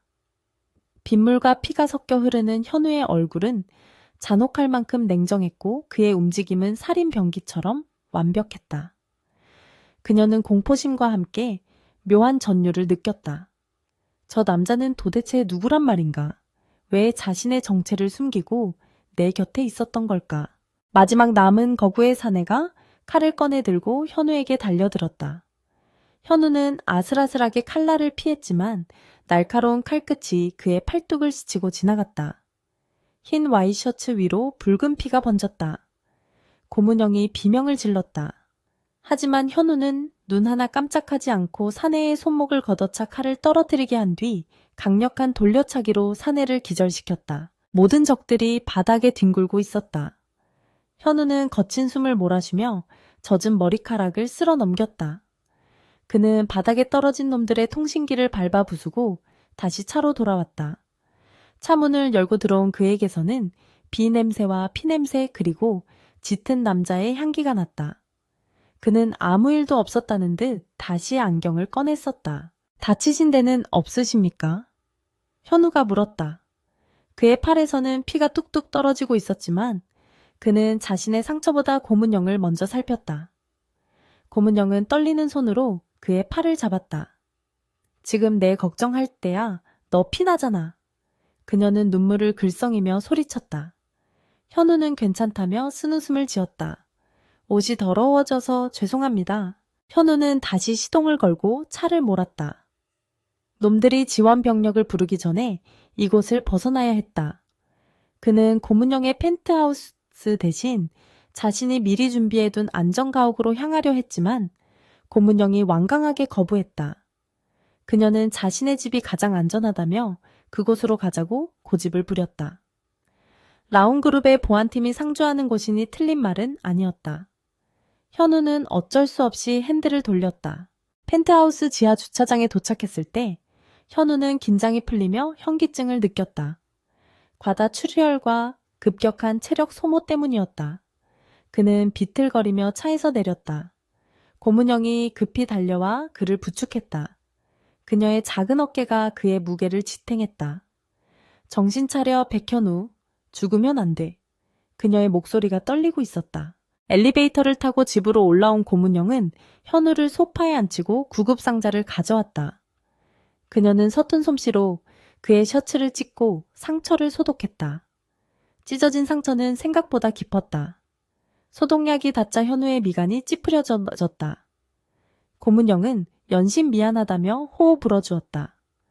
그녀의 눈물이 현우의 팔에 떨어졌다. 왜 그랬어? 그냥 도망가지. 고문영이 울먹이며 물었다. 현우는 반대쪽 손으로 그녀의 뺨을 조심스럽게 닦아주었다. 대표님을 혼자 두고 도망칠 수는 없으니까요. 그의 대답은 담백했지만 진심이 담겨 있었다. 고문영은 그의 눈을 빤히 바라보았다. 안경 너머의 눈동자가 깊고 따뜻했다. 내 옷 누구야? 그냥 비서 아니지. 고문영이 전곡을 찔렀다. 현우는 시선을 피했다. 지금 진실을 말하면 그녀를 더 큰 위험에 빠뜨리게 될 것이었다. 그냥 운동을 좀 했던 사람입니다. 과거에 험한 일을 좀 했었고요. 그는 적당히 둘러댔다. 하지만 고문영은 그 말을 믿지 않는 눈치였다. 운동 좀 했다고 10대 1로 싸워서 이겨. 그것도 칼 든 깡패들을. 그녀는 붕대를 감으며 추궁했다. 그리고 아까 운전 실력도 그래. 카레이서도 울고 갈 수준이던데 솔직히 말해 너 산업 스파이야 아니면 경찰. 그녀의 상상력은 꼬리에 꼬리를 물고 이어졌다. 현우는 피식 웃었다. 산업 스파이가 목숨 걸고 회장님을 구하겠습니까? 경찰은 더더욱 아니고요. 그는 잠시 침묵하다가 나지막하게 덧붙였다. 저는 그냥 대표님을 지키고 싶은 사람입니다. 그 말 한마디가 고문영의 가슴을 세차게 흔들었다. 모든 의심과 불안을 잠재우는 강력한 한방이었다. 고문영은 치료를 마친 후에도 그의 곁을 떠나지 않았다. 그녀는 와인을 2잔 가져와 그에게 건넸다. 마셔. 진통제 대신이야. 두 사람은 어두운 거실에서 말없이 와인을 마셨다. 창밖에는 여전히 비가 내리고 있었고 빗소리가 두 사람의 심장 박동 소리와 겹쳐 들리는 듯했다. 오늘 일 잊지 않을게. 고문영이 침묵을 깼다. 그리고 네가 누구든 과거에 무슨 일을 했든 상관없어. 지금 내 옆에 있는 사람이 너라는 게 중요해. 그것은 그녀 나름의 사랑 고백이자 그를 전적으로 신뢰하겠다는 선언이었다. 현우는 가슴이 먹먹해졌다. 자신이 그녀를 속이고 있다는 죄책감이 그를 짓눌렀지만 동시에 그녀의 곁에 계속 있고 싶다는 욕망이 솟구쳤다. 그날 밤 현우는 소파에서 쪽잠을 잤다. 고문영은 방으로 들어갔지만 문을 살짝 열어두었다. 현우는 어둠 속에서 천장을 바라보며 생각에 잠겼다. 블랙 바이퍼는 실패를 용납하지 않는 조직이었다. 오늘 습격이 실패했으니 놈들은 더 잔혹하고 거대한 공격을 준비할 것이다. 이제는 숨어서 방어만 할 수 있는 단계가 아니었다. 그는 상처 입은 팔을 어루만지며 결심했다. 놈들이 고문영에게 다시는 손끝 하나 댈 수 없도록 자신이 먼저 놈들의 숨통을 끊어 놓아야 했다. 그것은 자신의 정체가 만천에 드러나는 것을 의미했지만 더 이상 선택의 여지가 없었다. 사랑하는 여자를 지키기 위해 유령은 이제 세상 밖으로 나와 악마와 싸워야 했다. 새벽녘 현우는 몰래 일어나 자신의 노트북을 켰다. 그는 블랙바이퍼의 한국 지부 위치를 파악하기 위해 다크웹을 뒤지기 시작했다.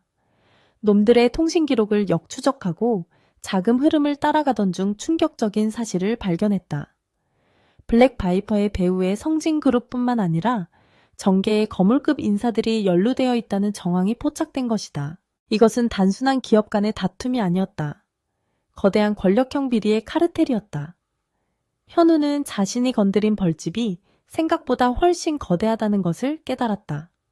하지만 두려움보다는 투지가 불타올랐다. 그는 노트북 화면을 보며 차갑게 중얼거렸다. 그래, 어디 한번 끝까지 가보자. 내가 너희들 뼈까지 발라줄 테니까. 아침이 밝아오고 있었다. 폭풍전야의 고요함처럼 펜트하우스의 아침은 평화로웠다. 하지만 그 평화는 언제 깨질지 모르는 살얼음판과 같았다. 현우는 노트북을 덮고 고문영의 방문을 바라보았다. 그녀가 깊은 잠에 빠져 있기를 바랐다. 다가올 전쟁에서 그녀만큼은 다치지 않기를 간절히 기도하며 그는 새로운 하루를 준비했다. 폭풍우가 지나간 다음 날 아침 펜트하우스의 거실은 마치 전쟁터의 지휘 통제실로 변해 있었다. 고문영이 잠에서 깨어 거실로 나왔을 때 그녀는 눈앞의 광경에 잠시 말을 잃었다. 넓은 테이블 위에는 수십 개의 모니터와 복잡한 전선들이 얽혀 있었고 현우는 그 중앙에 앉아 쉴 새 없이 키보드를 두드리고 있었다. 붕대를 감은 그의 팔은 움직일 때마다 미세하게 떨리고 있었지만 타자를 치는 속도는 인간의 한계를 넘어선 듯 보였다. 현우는 안경을 벗어던진 채 모니터 화면에 몰입해 있었다. 화면 속에는 서울 시내의 모든 CCTV 영상과 경찰 무전망 그리고 암호화된 통신 기록들이 실시간으로 흐르고 있었다. 고문영은 조용히 다가가 그의 등 뒤에 섰다. 평소에 어리숙한 비서 백현우는 온데간데 없고 그 자리에는 날카로운 눈빛으로 정보의 바다를 지휘하는 냉철한 전략가가 앉아 있었다. 그녀는 인기척을 내지 않으려 했지만 현우는 이미 그녀의 존재를 감지하고 있었다. 깨셨습니까, 대표님? 현우가 모니터에서 눈을 떼지 않는 채 낮은 목소리로 말했다. 고문영은 팔짱을 끼고 테이블에 기대섰다. 이게 다 뭐야? 우리 집 거실을 나의 새 관제센터로 만들어놨네. 그녀는 짐짓 농담처럼 말했지만 목소리에는 놀라움과 의문이 가득했다. 현우는 타자를 멈추고 천천히 의자를 돌려 그녀를 마주보았다. 그의 눈 밑에는 피로가 짙게 내려앉아 있었지만 눈동자만큼은 형형하게 빛나고 있었다. 대여 이상 숨길 수 없어서요. 놈들이 이미 제 위치를 파악했습니다. 여기서 앉아서 당할 수는 없습니다. 현우의 말은 단호했다. 고문영은 그가 띄워놓은 화면을 바라보았다. 붉은 점들이 지도 위에서 움직이고 있었고 특정 건물에 표시가 되어 있었다. 그것은 블랙 바이퍼의 조직원들이 은신해 있는 위치와 이동 경로를 나타내는 것이었다. 고문영은 현우가 단순히 컴퓨터를 좀 하는 수준이 아니라는 것을 확실히 깨달았다. 네오 대체 정체가 뭐야? 어제 그 싸움 실력도 그렇고 이 장비들은 또 어디서 난 거야? 고문영이 진지하게 물었다. 현우는 한숨을 내쉬며 마른 세수를 했다. 이제는 모든 것을 털어놓아야 할 때였다. 그는 잠시 망설이다가 입을 열었다. 저는 고스트라고 불립니다. 국제 수배 명단에 올라있는 해커입니다. 그의 고백은 담담했지만 그 무게는 결코 가볍지 않았다. 고문영의 눈이 커졌다. 고스트. 뉴스에서 얼핏 들어본 적이 있는 이름이었다. 전 세계 금융망을 뒤흔들고 부패한 권력자들의 비자금을 증발시킨 전설적인 해커. 그가 바로 자신의 곁에서 넥타이를 매주던 순진한 비서였다니.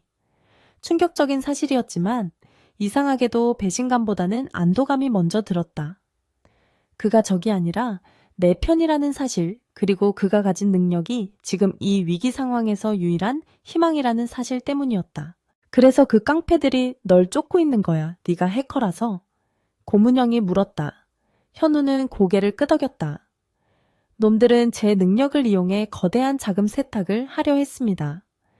제가 거절하고 도망치자 제거 명령이 떨어진 거고요. 제 존재 자체가 대표님께 위험이 됩니다. 그는 고개를 숙였다. 죄송합니다. 처음부터 속일 생각은 아니었지만 갈 곳이 없었습니다. 그때 갑자기 거실에 조명이 미친 듯이 깜빡거리기 시작했다. 스마트 홈 시스템이 제멋대로 작동하며 블라인드가 내려오고 오디오에서 기괴한 노이즈가 흘러나왔다. 현우는 즉시 키보드 앞으로 몸을 돌렸다. 모니터 화면이 붉게 변하며 해골 문양이 나타났다. 블랙 바이퍼의 해커들이 펜트하우스의 네트워크를 해킹해 역공격을 시작한 것이다. 이것은 디지털 세계에서의 선전포고였다. 놈들이 시스템을 장악하려고 합니다. 현우가 소리쳤다. 그는 방어 코드를 입력하며 놈들의 침투를 막아냈다. 거실의 모든 전자기기가 비명을 지르듯 오작동했다. 고문영은 공포에 질려 현우의 어깨를 잡았다. 현우는 그녀의 손을 꽉 잡아주며 안심시켰다. 걱정 마세요. 제 구역에서는 놈들이 마음대로 못합니다.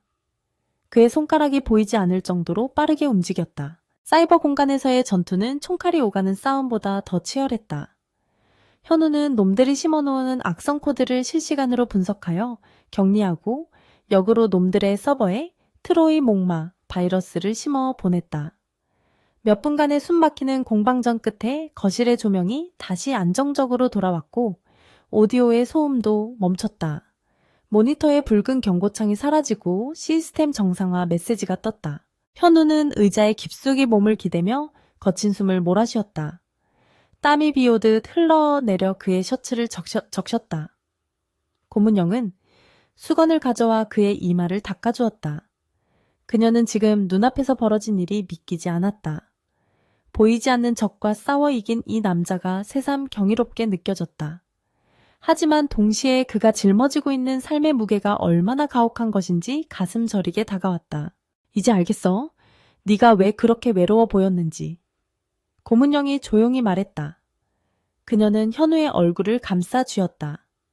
너는 항상 어둠 속에 숨어서 혼자 싸워왔구나. 아무도 모르게 누구에게도 칭찬받지 못하고. 그녀의 말에 현우의 눈동자가 흔들렸다. 평생을 그림자처럼 살아온 그에게 자신의 존재를 있는 그대로 인정해준 사람은 그녀가 처음이었다. 현우는 그녀의 손길을 느끼며 눈을 감았다. 저는 떠나야 합니다, 대표님. 제가 여기 있으면 대표님까지 위험해집니다. 놈들은 수단과 방법을 가리지 않아요. 그는 이성적으로 판단하려 노력했다. 하지만 고문영은 단호하게 고개를 저었다. 아니 못 가. 내가 널 샀다고 했잖아. 내 허락 없이는 아무 데도 못 가. 그녀의 목소리에는 고집과 함께 짙은 애정이 묻어났다. 그리고 나도 혼자였어. 높은 의자에 앉아서 모두를 내려다봤지만 사실은 언제 떨어질지 몰라 떨고 있었어. 고문영은 자신의 속내를 털어놓았다. 네가 온 뒤로 처음으로 발 뻗고 잠들 수 있었어. 네가 날 지켜준 것처럼 이제는 내가 널 지킬 차례야. 그녀는 현우를 똑바로 응시했다. 그것은 단순한 고용주와 피고용인의 관계를 넘어선 운명 공동체로서의 선언이었다. 현우는 더 이상 참을 수 없었다. 그는 자리에서 일어나 고문영을 와락 끌어안았다. 그녀의 따뜻한 천이 차가운 현실을 녹여주는 것 같았다. 고문영 역시 그의 등에 팔을 두르고 그를 꽉 안았다. 두 사람은 서로의 심장 소리를 느끼며 한참을 그렇게 서 있었다. 창밖에는 다시 비가 내리기 시작했지만 두 사람을 감싼 공기는 따뜻하고 견고했다. 약속해요. 무슨 일이 있어도 대표님만은 지켜드리겠습니다. 현우가 그녀의 귓가에 속삭였다. 고문영은 고개를 들어 그를 바라보았다. 두 사람의 시선이 깊게 얽혔다. 그리고 자연스럽게 입술이 맞닿았다. 위태로운 상황 속에서 피어난 키스는 달콤하면서도 절박했다. 그것은 서로에게 보내는 무언의 맹세이자 다가올 폭풍을 함께 헤쳐나가겠다는 결의였다. 잠시 후 현우는 다시 냉철한 해커의 모습으로 돌아갔다. 그는 모니터를 가리키며 상황을 브리핑했다. 놈들의 본거지를 찾았습니다. 인천항 근처의 폐창고입니다. 그곳에 메인 서버와 납치된 인질들이 있을 겁니다. 그는 지도를 확대하여 구체적인 위치를 보여주었다. 블랙 바이퍼는 그곳을 위장물류센터로 꾸며놓고 범죄의 온상으로 사용하고 있었다. 경찰에 신고하면 안 돼. 고문영이 물었다. 현우는 고개를 저었다. 경찰 내부에도 놈들과 내통하는 자들이 있습니다. 신고하는 순간 정보가 새어. 나가 놈들은 증거를 인멸하고 도주할 겁니다. 그리고 제 신분이 노출되면 저는 감옥에 가야 합니다. 현실은 냉혹했다. 법은 그들을 보호해주지 못했다. 그들은 스스로의 힘으로 이 문제를 해결해야 했다. 그럼 어떻게 할 거야? 쳐들어가기라도 하겠다는 거야. 고문영의 목소리가 떨렸다. 현우는 비장한 표정으로 고개를 끄덕였다. 제가 직접 가서 서버를 파괴하고 놈들의 커넥션을 세상에 폭로해야 합니다. 그래야 이 지긋지긋한 추적을 끝낼 수 있습니다. 그는 죽음을 각오한 사람처럼 보였다. 고문영은 가슴이 철렁 내려앉았지만 그를 말릴 수 없음을 알았다. 혼자는 안 돼. 나도 같이 가. 고문영이 말했다. 현우는 펄쩍 뛰며 반대했다. 절대 안 됩니다. 거긴 전쟁터입니다. 대표님이 가실 곳이 아니에요. 하지만 고문영은 물러서지 않았다. 내 차, 내 돈, 내 인맥 다 쓸 거야. 넌 기술을 써난 자본을 쓸 테니까. 우리는 파트너잖아. 그녀는 현우의 손을 잡고 놓지 않았다. 그녀의 눈빛은 그 어느 때보다 강인했다. 결국 현우는 고집을 꺾었다. 대신 그는 철저한 계획을 세웠다. 그는 고문영에게 믿을 수 있는 사설 경호팀을 고용하라고 했다. 그리고 자신은 놈들의 시스템을 마비시킬 강력한 바이러스를 코딩하기 시작했다. 이것은 고스트의 마지막 해킹이 될 수도 있었다. 실패하면 죽음뿐이라는 것을 두 사람 모두 알고 있었다. 오후 내내 펜트하우스는 분주했다. 현우는 장비를 점검하고 고문영은 비밀리에 경호팀을 소집했다. 그녀는 라온그룹의 자금을 동원해 최고의 장비와 인력을 준비했다. 그녀는 더 이상 비즈니스맨이 아니었다. 그녀는 자신의 남자를 지키기 위해 군대를 조직하는 여왕이었다. 해가 질 무렵 모든 준비가 끝났다. 현우는 방탄조끼를 착용하고 검은색 전술복을 입었다. 그의 허리춤에는 3단봉과 전기, 충격기가 달려 있었다. 고문영 역시 활동하기 편한 가죽 재킷과 바지로 갈아입었다. 두 사람은 현관 앞에서 서로를 마주보았다. 말이 필요 없는 순간이었다. 눈빛만으로 서로에게 용기를 불어넣었다. 준비됐어! 고문영이 물었다. 현우는 안경을 고쳤으며 미소 지었다. 네, 가시죠 여왕님. 그는 짐짓 장난스럽게 말하며 긴장을 풀려 했다. 두 사람은 엘리베이터에 올랐다. 지하 주차장에는 경호팀이 탄 검은색 밴들이 대기하고 있었고 고문영의 마이바흐가 엔진 소리를 으르렁거리며 그들을 기다리고 있었다. 차량 행렬이 인천을 향해 출발했다. 도시는 어둠에 잠겨 있었고 도로 위에는 긴장감이 감돌았다. 차 안에서 현우는 태블릿으로 계속해서 놈들의 동향을 체크했다. 놈들이 뭔가 낌새를 챈 것 같습니다. 경계태세가 강화되었어요. 현우가 보고했다. 고문영은 핸들을 꽉 잡았다. 상관없어. 정면 돌파야. 인천항 근처의 폐창고 지대에 도착했을 때 주변은 칠흑 같은 어둠에 쌓여 있었다. 가로등조차 켜져 있지 않은 음산한 분위기였다. 현우는 드론을 띄워 창고 내부를 정찰했다.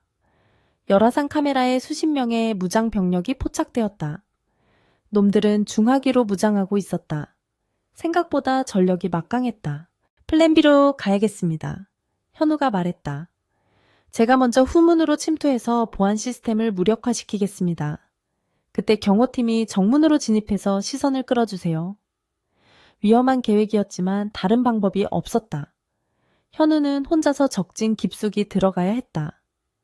고문영은 걱정스러운 눈빛으로 그를 바라보았다. 무사히 돌아와야 해. 알았지? 고문영이 그의 멱살을 잡고 당부했다. 현우는 그녀의 이마에 짧게 입을 맞췄다. 반드시 돌아오겠습니다. 제 통장에 월급 들어온 거 확인해야죠. 그는 씩 웃으며 차문을 열고 어둠 속으로 사라졌다. 고문영은 그의 뒷모습이 사라질 때까지 눈을 떼지 못했다. 현우는 그림자처럼 은밀하게 움직였다. 그는 컨테이너 박스 사이를 지나 창고 후문에 도착했다. 전자도어락이 앞을 가로막고 있었다. 그는 휴대용 해킹 툴을 연결해 암호를 풀기 시작했다. 초록색 불빛이 깜빡이더니 딸깍 하는 소리와 함께 문이 열렸다. 그는 숨을 죽이고 안으로 들어갔다. 창고 내부는 거대한 서버실과 같았다. 수백 대의 컴퓨터가 돌아가는 소음이 가득했고 중앙에는 거대한 모니터 월이 설치되어 있었다. 그곳이 바로 블랙바이퍼의 심장부였다. 현우는 몸을 낮추고 서버렉 사이를 이동했다. 곳곳에 순찰을 도는 조직원들이 보였다. 그는 그들을 피해 메인 서버가 있는 통제실로 접근했다. 통제실 앞에는 2명의 경비병이 지키고 있었다. 현우는 동전을 던져 그들의 시선을 분산시킨 뒤 순식간에 다가가 전기 충격기로 그들을 제압했다. 쓰러지는 소리조차 나지 않을 만큼 전광석화 같은 솜씨였다. 그는 쓰러진 경비병을 끌어다 숨기고 통제실 안으로 들어갔다. 빈 의자에 앉은 현우는 메인 콘솔에 자신의 USB를 꽂았다. 바이러스가 업로드되기 시작했다. 진행률 바가 천천히 차올랐다. 50%, 60%는 그때 뒤에서 차가운 금속성의 소리가 들렸다. 쥐새끼가 드디어 제 발로 기어들어왔군. 현우가 천천히 고개를 돌렸다. 그곳에는 블랙바이퍼의 보스장 회장이 권총을 겨누고 서 있었다. 그의 뒤로는 10여 명의 부하들이 총구를 겨누고 있었다. 함정이었다. 현우는 손을 들고 자리에서 일어났다. 장 회장은 비릿한 웃음을 흘리며 다가왔다. 고스트 내놈 때문에 내가 잃은 돈이 얼마인지 아나 이제 갚을 시간이다. 같은 시각 밖에서 대기하던 고문영은 무전이 끊긴 것을 확인하고 직감했다. 무언가 잘못되었다. 그녀는 경호팀장에게 즉각 진입 명령을 내렸다. 다 밀어버려 현우 구해야 해. 굉음과 함께 밴들이 창고 정문을 들이받았다. 총격전이 시작되었다. 밤하늘을 가르는 총성과 비명소리. 빛과 어둠의 경계가 무너지고 최후의 결전이 시작되었다. 창고의 정문이 굉음과 함께 뜯겨나가며 고문영이 고용한 사설 경호팀이 물밀듯이 들이닥쳤다. 섬광탄이 터지며 눈부신 백색 섬광이 어둠을 갈랐고 그 틈을 타 격렬한 총격전이 벌어졌다. 장 회장의 부하들은 당황하여 응사했지만 이미 기선은 제압당한 상태였다. 혼란의 도가니 속에서 현우는 본능적으로 몸을 날려 장 회장의 손에 들린 권총을 쳐냈다. 총이 바닥을 미끄러져 나갔고 장 회장은 욕설을 내뱉으며 현우의 멱살을 잡았다. 하지만 현우는 이미 예전의 나약한 비서가 아니었다. 그는 장 회장의 팔을 꺾어 제압하고 그를 인간 방패로 삼아 날아오는 총알을 피했다. 메인 콘솔의 모니터에서는 바이러스 업로드가 완료되었음을 알리는 메시지가 붉게 깜빡이고 있었다. 블랙바이퍼의 심장부가 마비되기 시작한 것이다. 모두 엎드려 경호팀장이 소리치며 진입했다. 고문영은 방탄조끼를 입고 경호원들의 보호를 받으며 현우를 찾았다. 그녀의 눈에 피투성이가 된 채 장 회장을 제압하고 있는 현우가 들어왔다. 그녀는 두려움도 잊은 채 그에게 달려갔다. 현우야. 그녀의 외침에 현우가 고개를 돌렸다. 그 찰나의 순간 숨어있던 잔당 하나가 고문영을 향해 총구를 겨누었다. 현우는 망설임 없이 장 회장을 밀쳐내고 고문영을 향해 몸을 던졌다. 탕하는 소리와 함께 현우의 어깨에서 붉은 피가 튀었다. 그가 고통에 찬 신음을 흘리며 고문영을 감싸 안고 바닥으로 쓰러졌다. 경호원들이 즉시 응사하여 저격수를 제압했다. 창고 안은 화약 냄새와 비명소리로 아수라장이 되었다. 장 회장은 그 혼란을 틈타 비밀 통로로 쥐새끼처럼 도주했다. 상황이 종료되고 경찰 사이렌 소리가 멀리서 들려오기 시작했다. 고문영은 쓰러진 현우를 끌어안고 오열했다. 안 돼, 정신 차려. 죽으면 안 된다고 했잖아? 현우는 흐릿해지는 의식 속에서도 그녀의 얼굴을 어루만지며 괜찮다고 미소 지었다. 다행히 총알은 급소를 비껴가 어깨를 스친 정도였다. 그들은 그 구급차가 도착하기 전에 현황을 정리하고 서둘러 현장을 빠져나갔다. 병원 응급실에서 치료를 받고 나온 현우는 펜트하우스로 돌아왔다. 의사는 절대 안정을 취하라고 했지만 그는 쉴 수가 없었다. 장 회장을 놓친 것이 뼈아픈 실수였다. 놈은 반드시 보복해 올 것이었다. 고문영은 현우를 침대에 눕히고 간호했다. 그녀의 눈은 퉁퉁 부어 있었고 손은 여전히 떨리고 있었다. 그날 밤 현우의 개인 채널로 암호화된 메시지 하나가 도착했다. 발신자는 장 회장이었다. 메시지의 내용은 짧고 명확했다. 내일까지 스스로 걸어 들어오지 않으면 라온그룹은 공중분해될 것이고 고문영의 목숨은 보장할 수 없다. 선택해라. 쥐새끼처럼 숨어서 여자가 죽는 꼴을 보든가 아니면 영웅처럼 죽든가. 현우는 베개 밑에서 진동하는 휴대폰을 꽉 쥐었다. 놈들은 빈말을 하는 자들이 아니었다. 그들은 실제로 라온그룹의 해외 법인을 공격할 준비를 마쳤고 고문영의 가족들까지 타겟으로 삼고 있었다. 자신이 고문영의 곁에 있는 한 그녀는 영원히 안전할 수 없었다. 그의 존재 자체가 그녀를 위협하는 가장 큰 독이었다. 현우는 잠든 고문영의 얼굴을 바라보았다. 지쳐 잠든 그녀의 얼굴은 세상 무엇보다 평온하고 아름다웠다. 그는 가슴이 찢어지는 듯한 통증을 느꼈다. 그녀를 사랑하기 때문에 이제는 그녀를 떠나야만 했다. 자신이 곁에 있으면 그녀는 끝없는 전쟁에 휘말려 언젠가 부서지고 말 것이다. 그녀를 지키는 유일한 방법은 자신이 사라지는 것뿐이었다. 그는 조용히 침대에서 일어났다. 부상당한 어깨가 욱신거렸지만 이를 악물고 참았다. 그는 서재로 가서 노트북을 켰다. 그리고 지난 몇 년간 수집해온 블랙바이퍼의 모든 범죄 증거와 자금 내역, 그리고 그들과 결탁한 정재계 인사들의 리스트를 정리했다. 이것은 고문영이 자신을 지킬 수 있는 최강의 무기이자 라온그룹을 다시 일으킬 수 있는 열쇠였다. 데이터를 USB에 담은 그는 편지를 쓰기 시작했다. 모니터의 하얀 화면을 바라보며 그는 한참을 망설였다. 무슨 말을 남겨야 할까? 사랑한다는 말은 너무 가볍고 미안하다는 말은 너무 무책임했다. 그는 떨리는 손가락으로 한자 한자 진심을 눌러 담았다. 자신이 왜 떠나야 하는지, 그리고 그녀가 얼마나 강하고 멋진 사람인지. 대표님, 아니 문영아, 내가 너의 그림자가 되어주겠다고 약속했는데 그 약속을 지키는 방법이 이것밖에 없어서 미안해. 그는 눈물을 삼키며 타이핑을 이어갔다.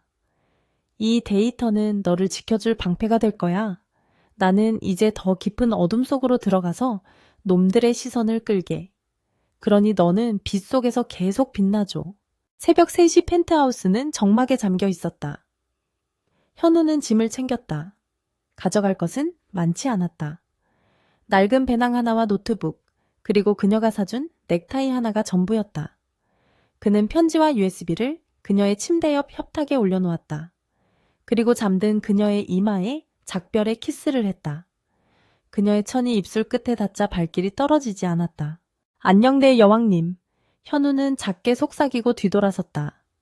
그는 펜트하우스의 현관을 나서 엘리베이터에 올랐다. 숫자가 내려가는 동안 그는 거울 속에 비친 자신의 모습을 보았다. 다시 고독한 해커 도망자 고스트로 돌아간 그의 얼굴은 씁쓸했지만 결의에 차 있었다. 그는 로비를 지나 차가운 새벽 공기 속으로 사라졌다. 아침 햇살이 커튼 사이로 스며들 때 고문영은 눈을 떴다. 옆자리가 비어 있었다. 침대 시트는 차갑게 식어 있었다. 불길한 예감이 엄습했다. 그녀는 벌떡 일어나 집 안을 뒤졌다. 욕실도 서재도 거실도 텅 비어 있었다. 현우야 백비서. 그녀가 소리쳐 불렀지만 돌아오는 것은 메아리뿐이었다. 그녀는 다시 침실로 돌아왔다. 그리고 협탁 위에 놓인 편지와 USB를 발견했다. 떨리는 손으로 편지를 집어들었다. 익숙한 현우의 필체 대신 정갈한 인쇄체가 그녀를 반겼다. 편지를 읽어 내려가는 그녀의 눈동자가 심하게 흔들렸다. 그가 떠났다. 자신을 위해 놈들의 표적이 되어 스스로 지옥으로 걸어 들어간 것이다. 이 바보, 멍청이 같은 자식. 고문영은 편지를 구겨주며 주저앉았다. 눈물이 하염없이 흘러내렸다. 그가 자신을 얼마나 사랑했는지, 그 희생의 무게가 얼마나 큰지 뼈저리게 느껴졌다. 하지만 슬픔은 잠시였다. 곧이어 뜨거운 분노가 치밀어 올랐다. 감히 누구 마음대로 떠나 누구 마음대로 희생을 해. 그녀는 눈물을 닦고 자리에서 일어났다. 그녀의 눈빛이 달라져 있었다. 슬픔에 잠식된 약한 여자의 눈이 아니었다. 라온그룹을 맨손으로 일궈낸 냉철한 승부사 얼음마녀 고문영이 돌아왔다. 그녀는 USB를 노트북에 꼭 꽂고 현우가 남긴 데이터를 확인했다. 화면 가득 놈들의 약점이 적나라하게 드러나 있었다. 그래, 이거면 충분해. 고문영은 차갑게 중걸거렸다. 그녀는 휴대폰을 들어 비서실장에게 전화를 걸었다. 지금 당장 이사회를 소집해. 그리고 법무팀 홍보팀 전원 대기시켜. 전쟁이야. 그녀의 목소리는 서리빨처럼 차가웠지만 그 속에는 뜨거운 불길이 타오르고 있었다. 그녀는 옷방으로 들어가 가장 화려하고 강렬한 붉은색 정장을 꺼내 입었다. 거울 앞에서 립스틱을 짙게 바르며 다짐했다. 기다려 백현우. 네가 날 위해 지옥으로 갔다면 내가 그 지옥을 사버리겠어.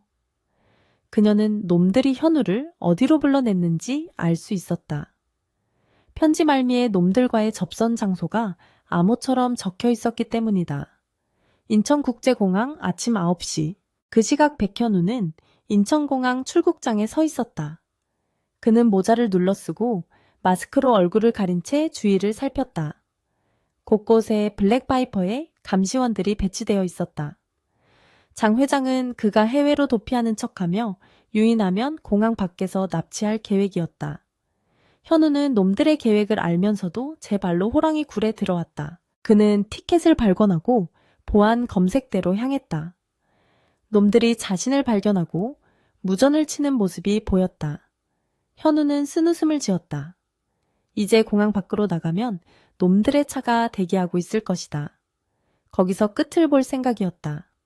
자신이 미끼가 되어 놈들을 한 곳으로 유인한 뒤 경찰청 사이버 수사대에 자신의 위치와 증거를 동시에 전송하여 자폭할 계획이었다. 하지만 그의 계획에는 변수가 있었다. 바로 고문영이라는 예측 불가능한 변수였다. 그가 출국 게이트를 향해 걸어가던 그때 공항 안내 방송이 울려 퍼졌다. 백현우 승객님, 지금 즉시 3번 게이트 앞으로 와주시기 바랍니다. 다시 알립니다. 단순한 호출이 아니었다. 공항 전체의 스크린이 갑자기 바뀌더니 라온그룹의 로고와 함께 백현우를 찾습니다. 라는 문구가 도배되기 시작했다. 현우는 걸음을 멈추고 멍하니 스크린을 바라보았다. 사람들이 웅성거리기 시작했다. 블랙파이퍼의 감시원들도 당황하여 우왕좌왕했다. 그때 공항 유리벽 너머 도로에서 굉음이 들려왔다.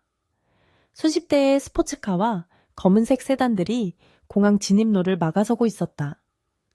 그 선두에는 고문영의 마이바흐가 위풍당당하게 서 있었다. 차 문이 열리고 고문영이 내렸다.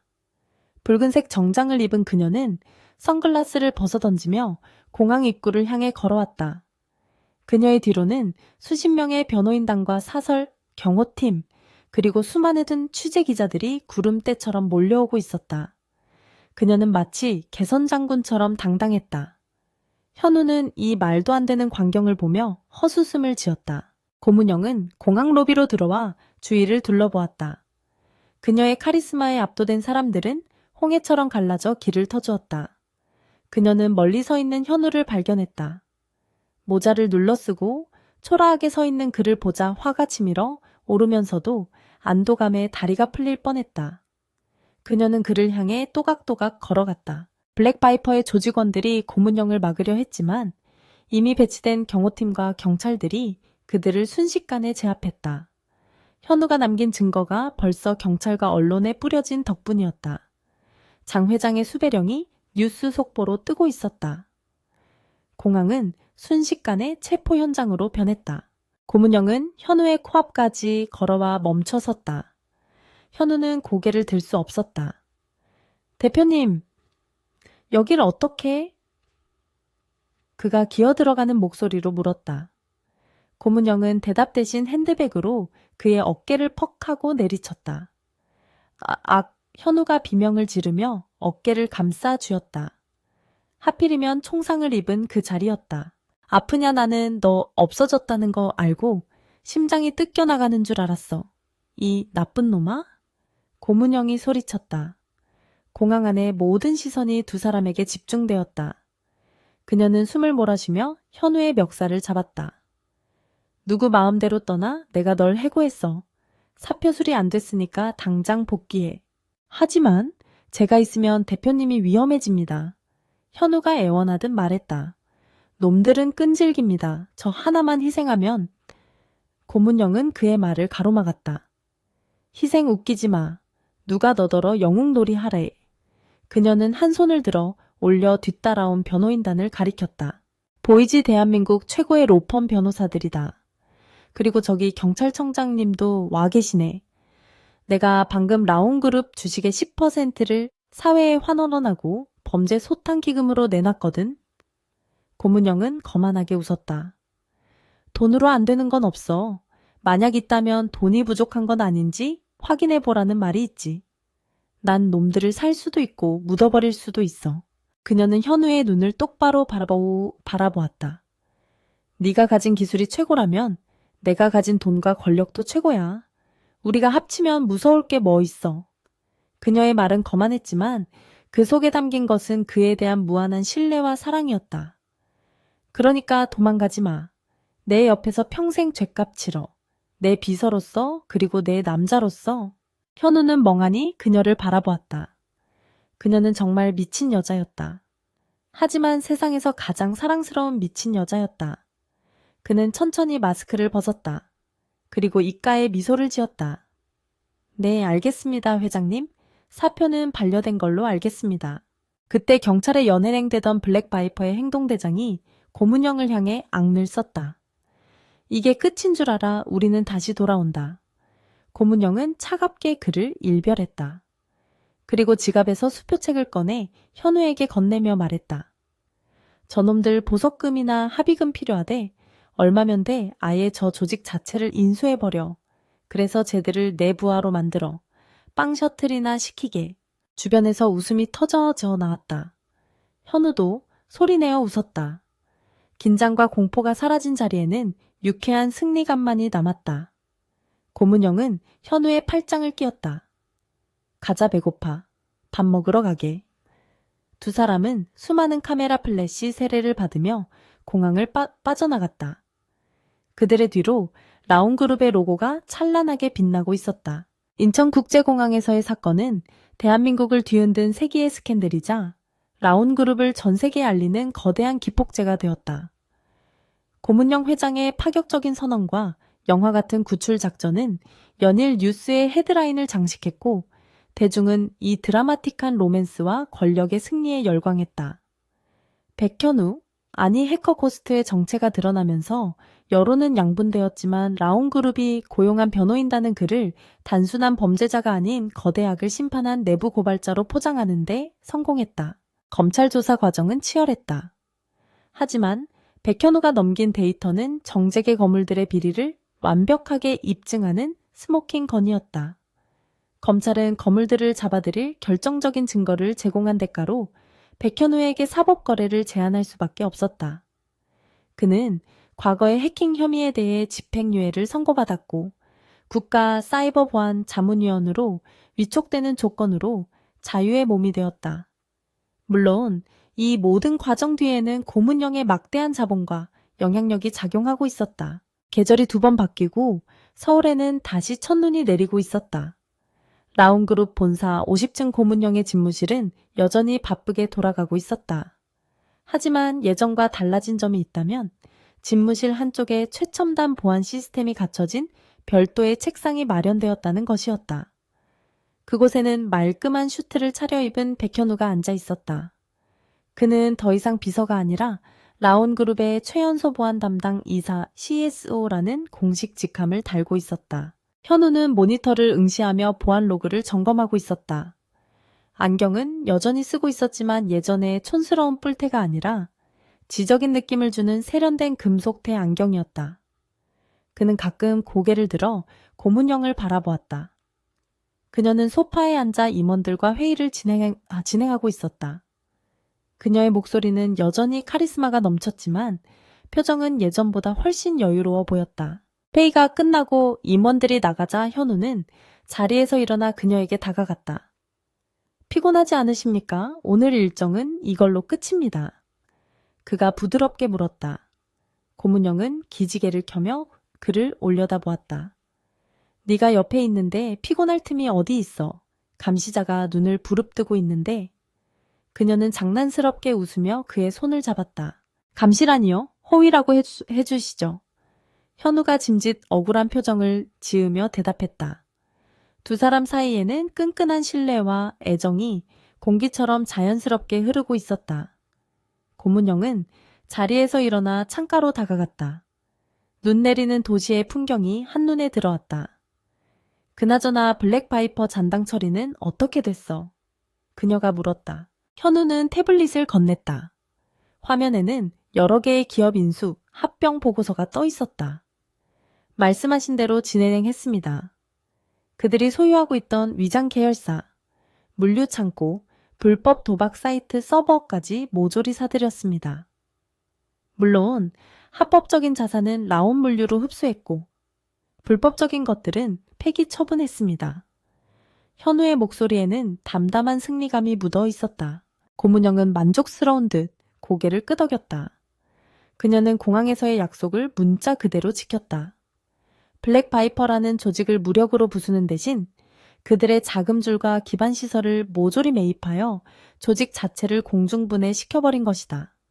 갈 곳 잃은 말단 조직원들 중 갱생의지가 있는 자들은 라온건설 현장의 인부로 채용하여 땀 흘려 일하게 만들었다. 그녀는 그들을 빵 셔틀 대신 벽돌 셔틀로 만들어버렸다. 역시 돈이 좋긴 좋아. 그 무시무시한 갱단을 쇼핑하듯 사버릴 수 있으니 고문영이 웃으며 말했다. 현우는 그녀의 어깨를 감싸 안았다. 대표님의 결단력이 없었다면 불가능했습니다. 그들은 이제 뿌리른 독사일 뿐입니다. 이제 그 누구도 라온그룹과 고문영 그리고 백현우를 건드릴 수 없었다. 그들은 명실상부한 이 도시의 지배자였다. 퇴근 후 두 사람은 성북동의 한적한 저택으로 향했다. 고문영은 삭막했던 펜트하우스를 정리하고 마당에 있는 주택으로 이사했다. 현우와 함께 살기 위해서였다. 차고에 차를 주차하고 집으로 들어서는 길 마당의 눈 위에는 두 사람의 발자국이 나란히 찍혔다. 현관문을 열자 옹기가 그들을 맞이했다. 저녁 식사는 현우가 준비했다. 그는 해킹 실력만큼이나 요리 솜씨도 훌륭했다. 앞치마를 두르고 찌개를 끓이는 그의 뒷모습을 보며 고문영은 식탁에 턱을 괴고 행복한 미소를 지었다. 불과 1년 전만 해도 상상할 수 없었던 평범하고 따뜻한 일상이었다. 그녀는 이 평화를 지키기 위해 얼마나 치열하게 싸웠는지 상기했다.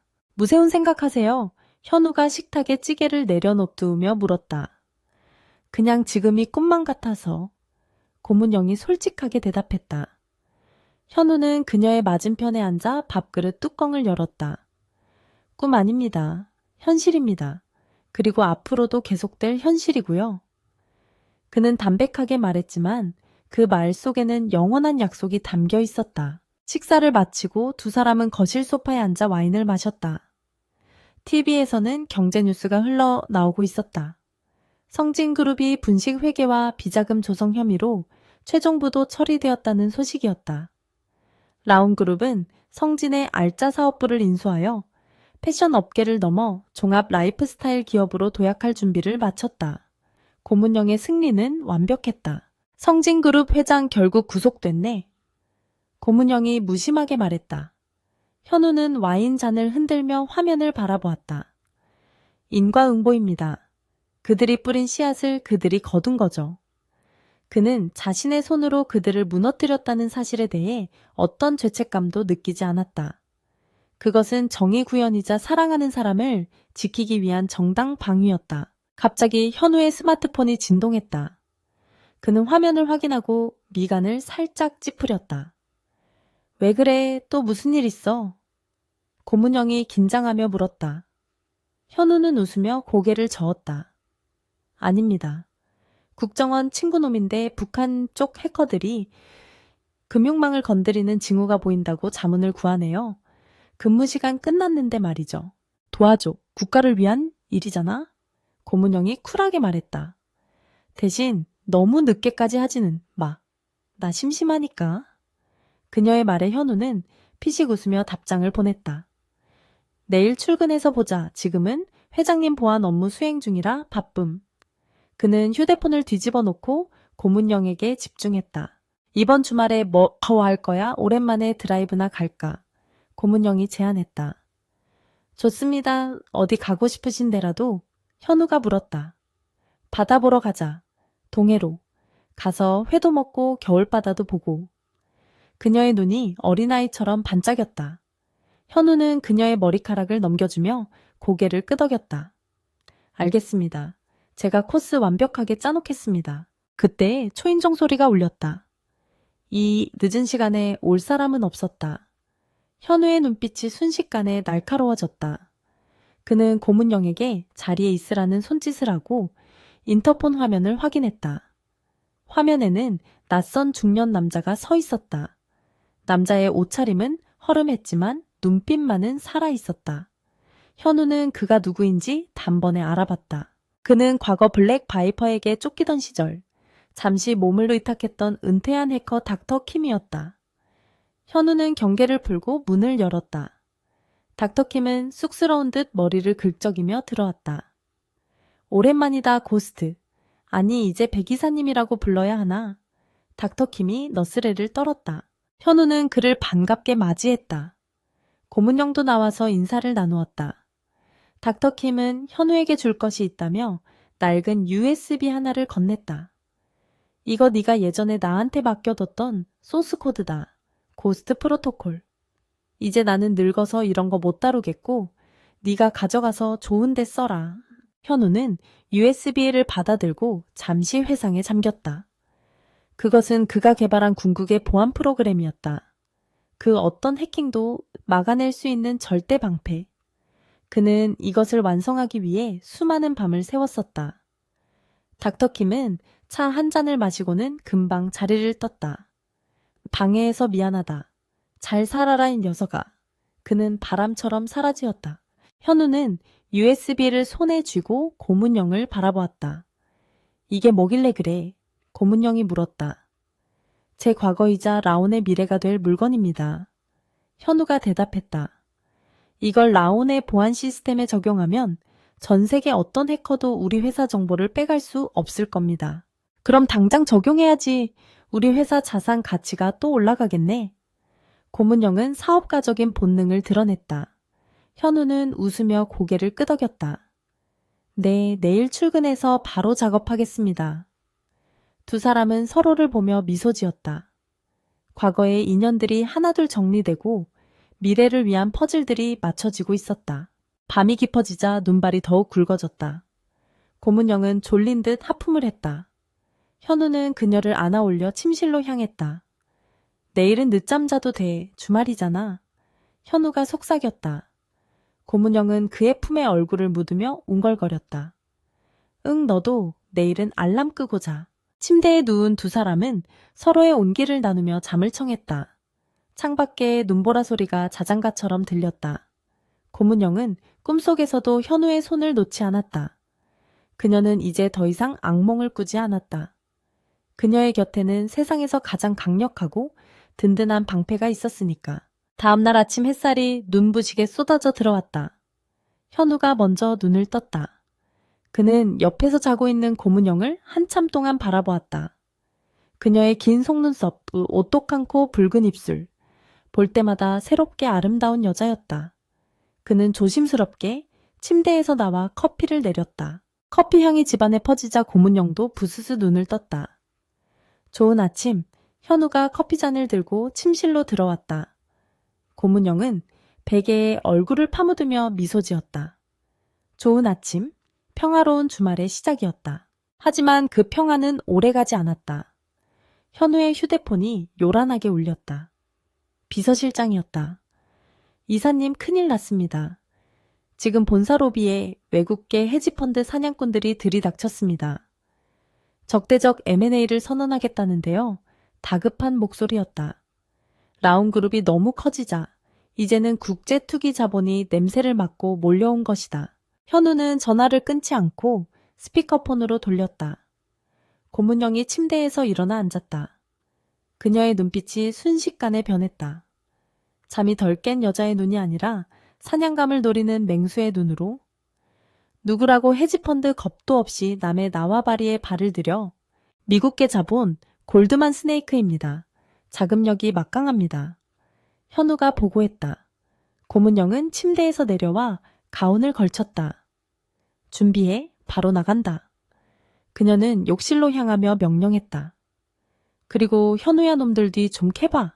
약점 없는 놈들은 없어. 이미 분석 들어갔습니다. 10분 내로 놈들의 5년치 탈세 내역과 불법 로비 리스트 뽑아드리겠습니다. 현우는 노트북을 열며 대답했다. 두 사람의 호흡은 환상적이었다. 주말 데이트는 취소되었지만 그들은 더 짜릿한 게임을 앞두고 있었다. 1시간 뒤 라온그룹 본사 회의실. 골드만 스네이크의 대표단이 거만하게 앉아 있었다.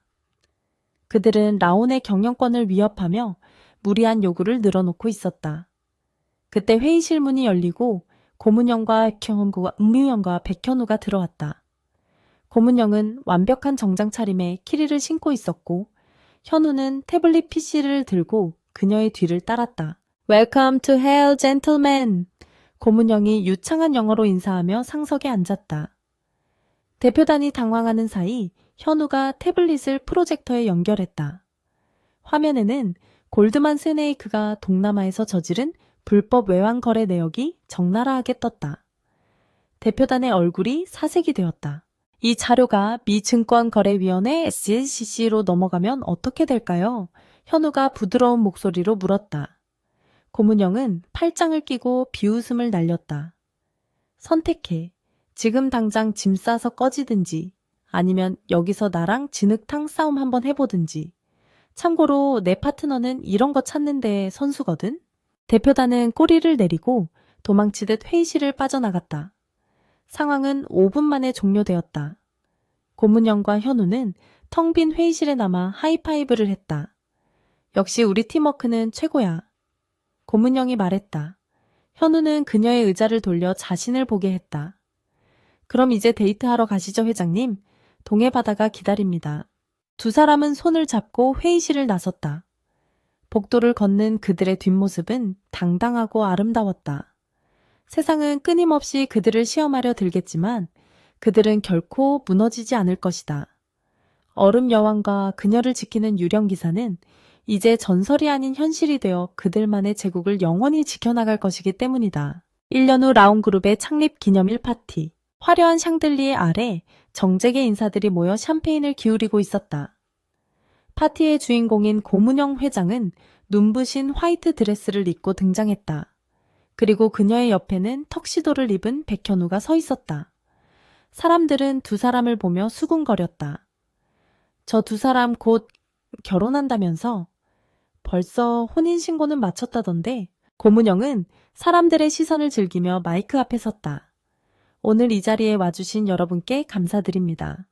그리고 특별히 지난 1년간 저와 라온그룹을 가장 가까이에서 지켜준 제 파트너에게 감사를 전하고 싶습니다. 그녀는 현우를 바라보았다. 현우는 부드럽게 미소 지었다. 그는 저에게 침묵 속에서 구원을 가르쳐 주었습니다. 그리고 저는 그에게 세상 밖으로 나오는 법을 가르쳐 주었죠. 고문영의 목소리는 진심으로 떨리고 있었다. 우리는 서로에게 구원이자 가장 강력한 무기입니다. 연설이 끝나고 음악이 나왔다. 현우는 고문영에게 손을 내밀었다. 춤추시겠습니까? 마이 퀸. 고문영은 그의 손을 잡으며 대답했다. 영광이야, 나의 고스트. 두 사람은 플로어 중앙으로 나아갔다. 왈츠 선율에 맞춰 춤을 추는 두 사람의 모습은 마치 한 폭의 그림 같았다. 현우가 그녀의 허리를 감싸고 귓가에 속삭였다. 사랑합니다, 문영아. 고문영은 그의 눈을 깊이 바라보며 대답했다. 나도 사랑해, 현우야, 영원히. 창밖에는 불꽃놀이가 시작되었다. 화려한 불꽃이 밤하늘을 수놓았고 그 빛을 받아 두 사람의 얼굴이 환하게 빛났다. 시련과 고통 위험을 넘어 마침내 쟁취한 그들의 행복은 저 불꽃처럼 찬란하게 타오르고 있었다. 여왕과 해커 그들의 이야기는 이제야 비로소 진짜 시작이었다.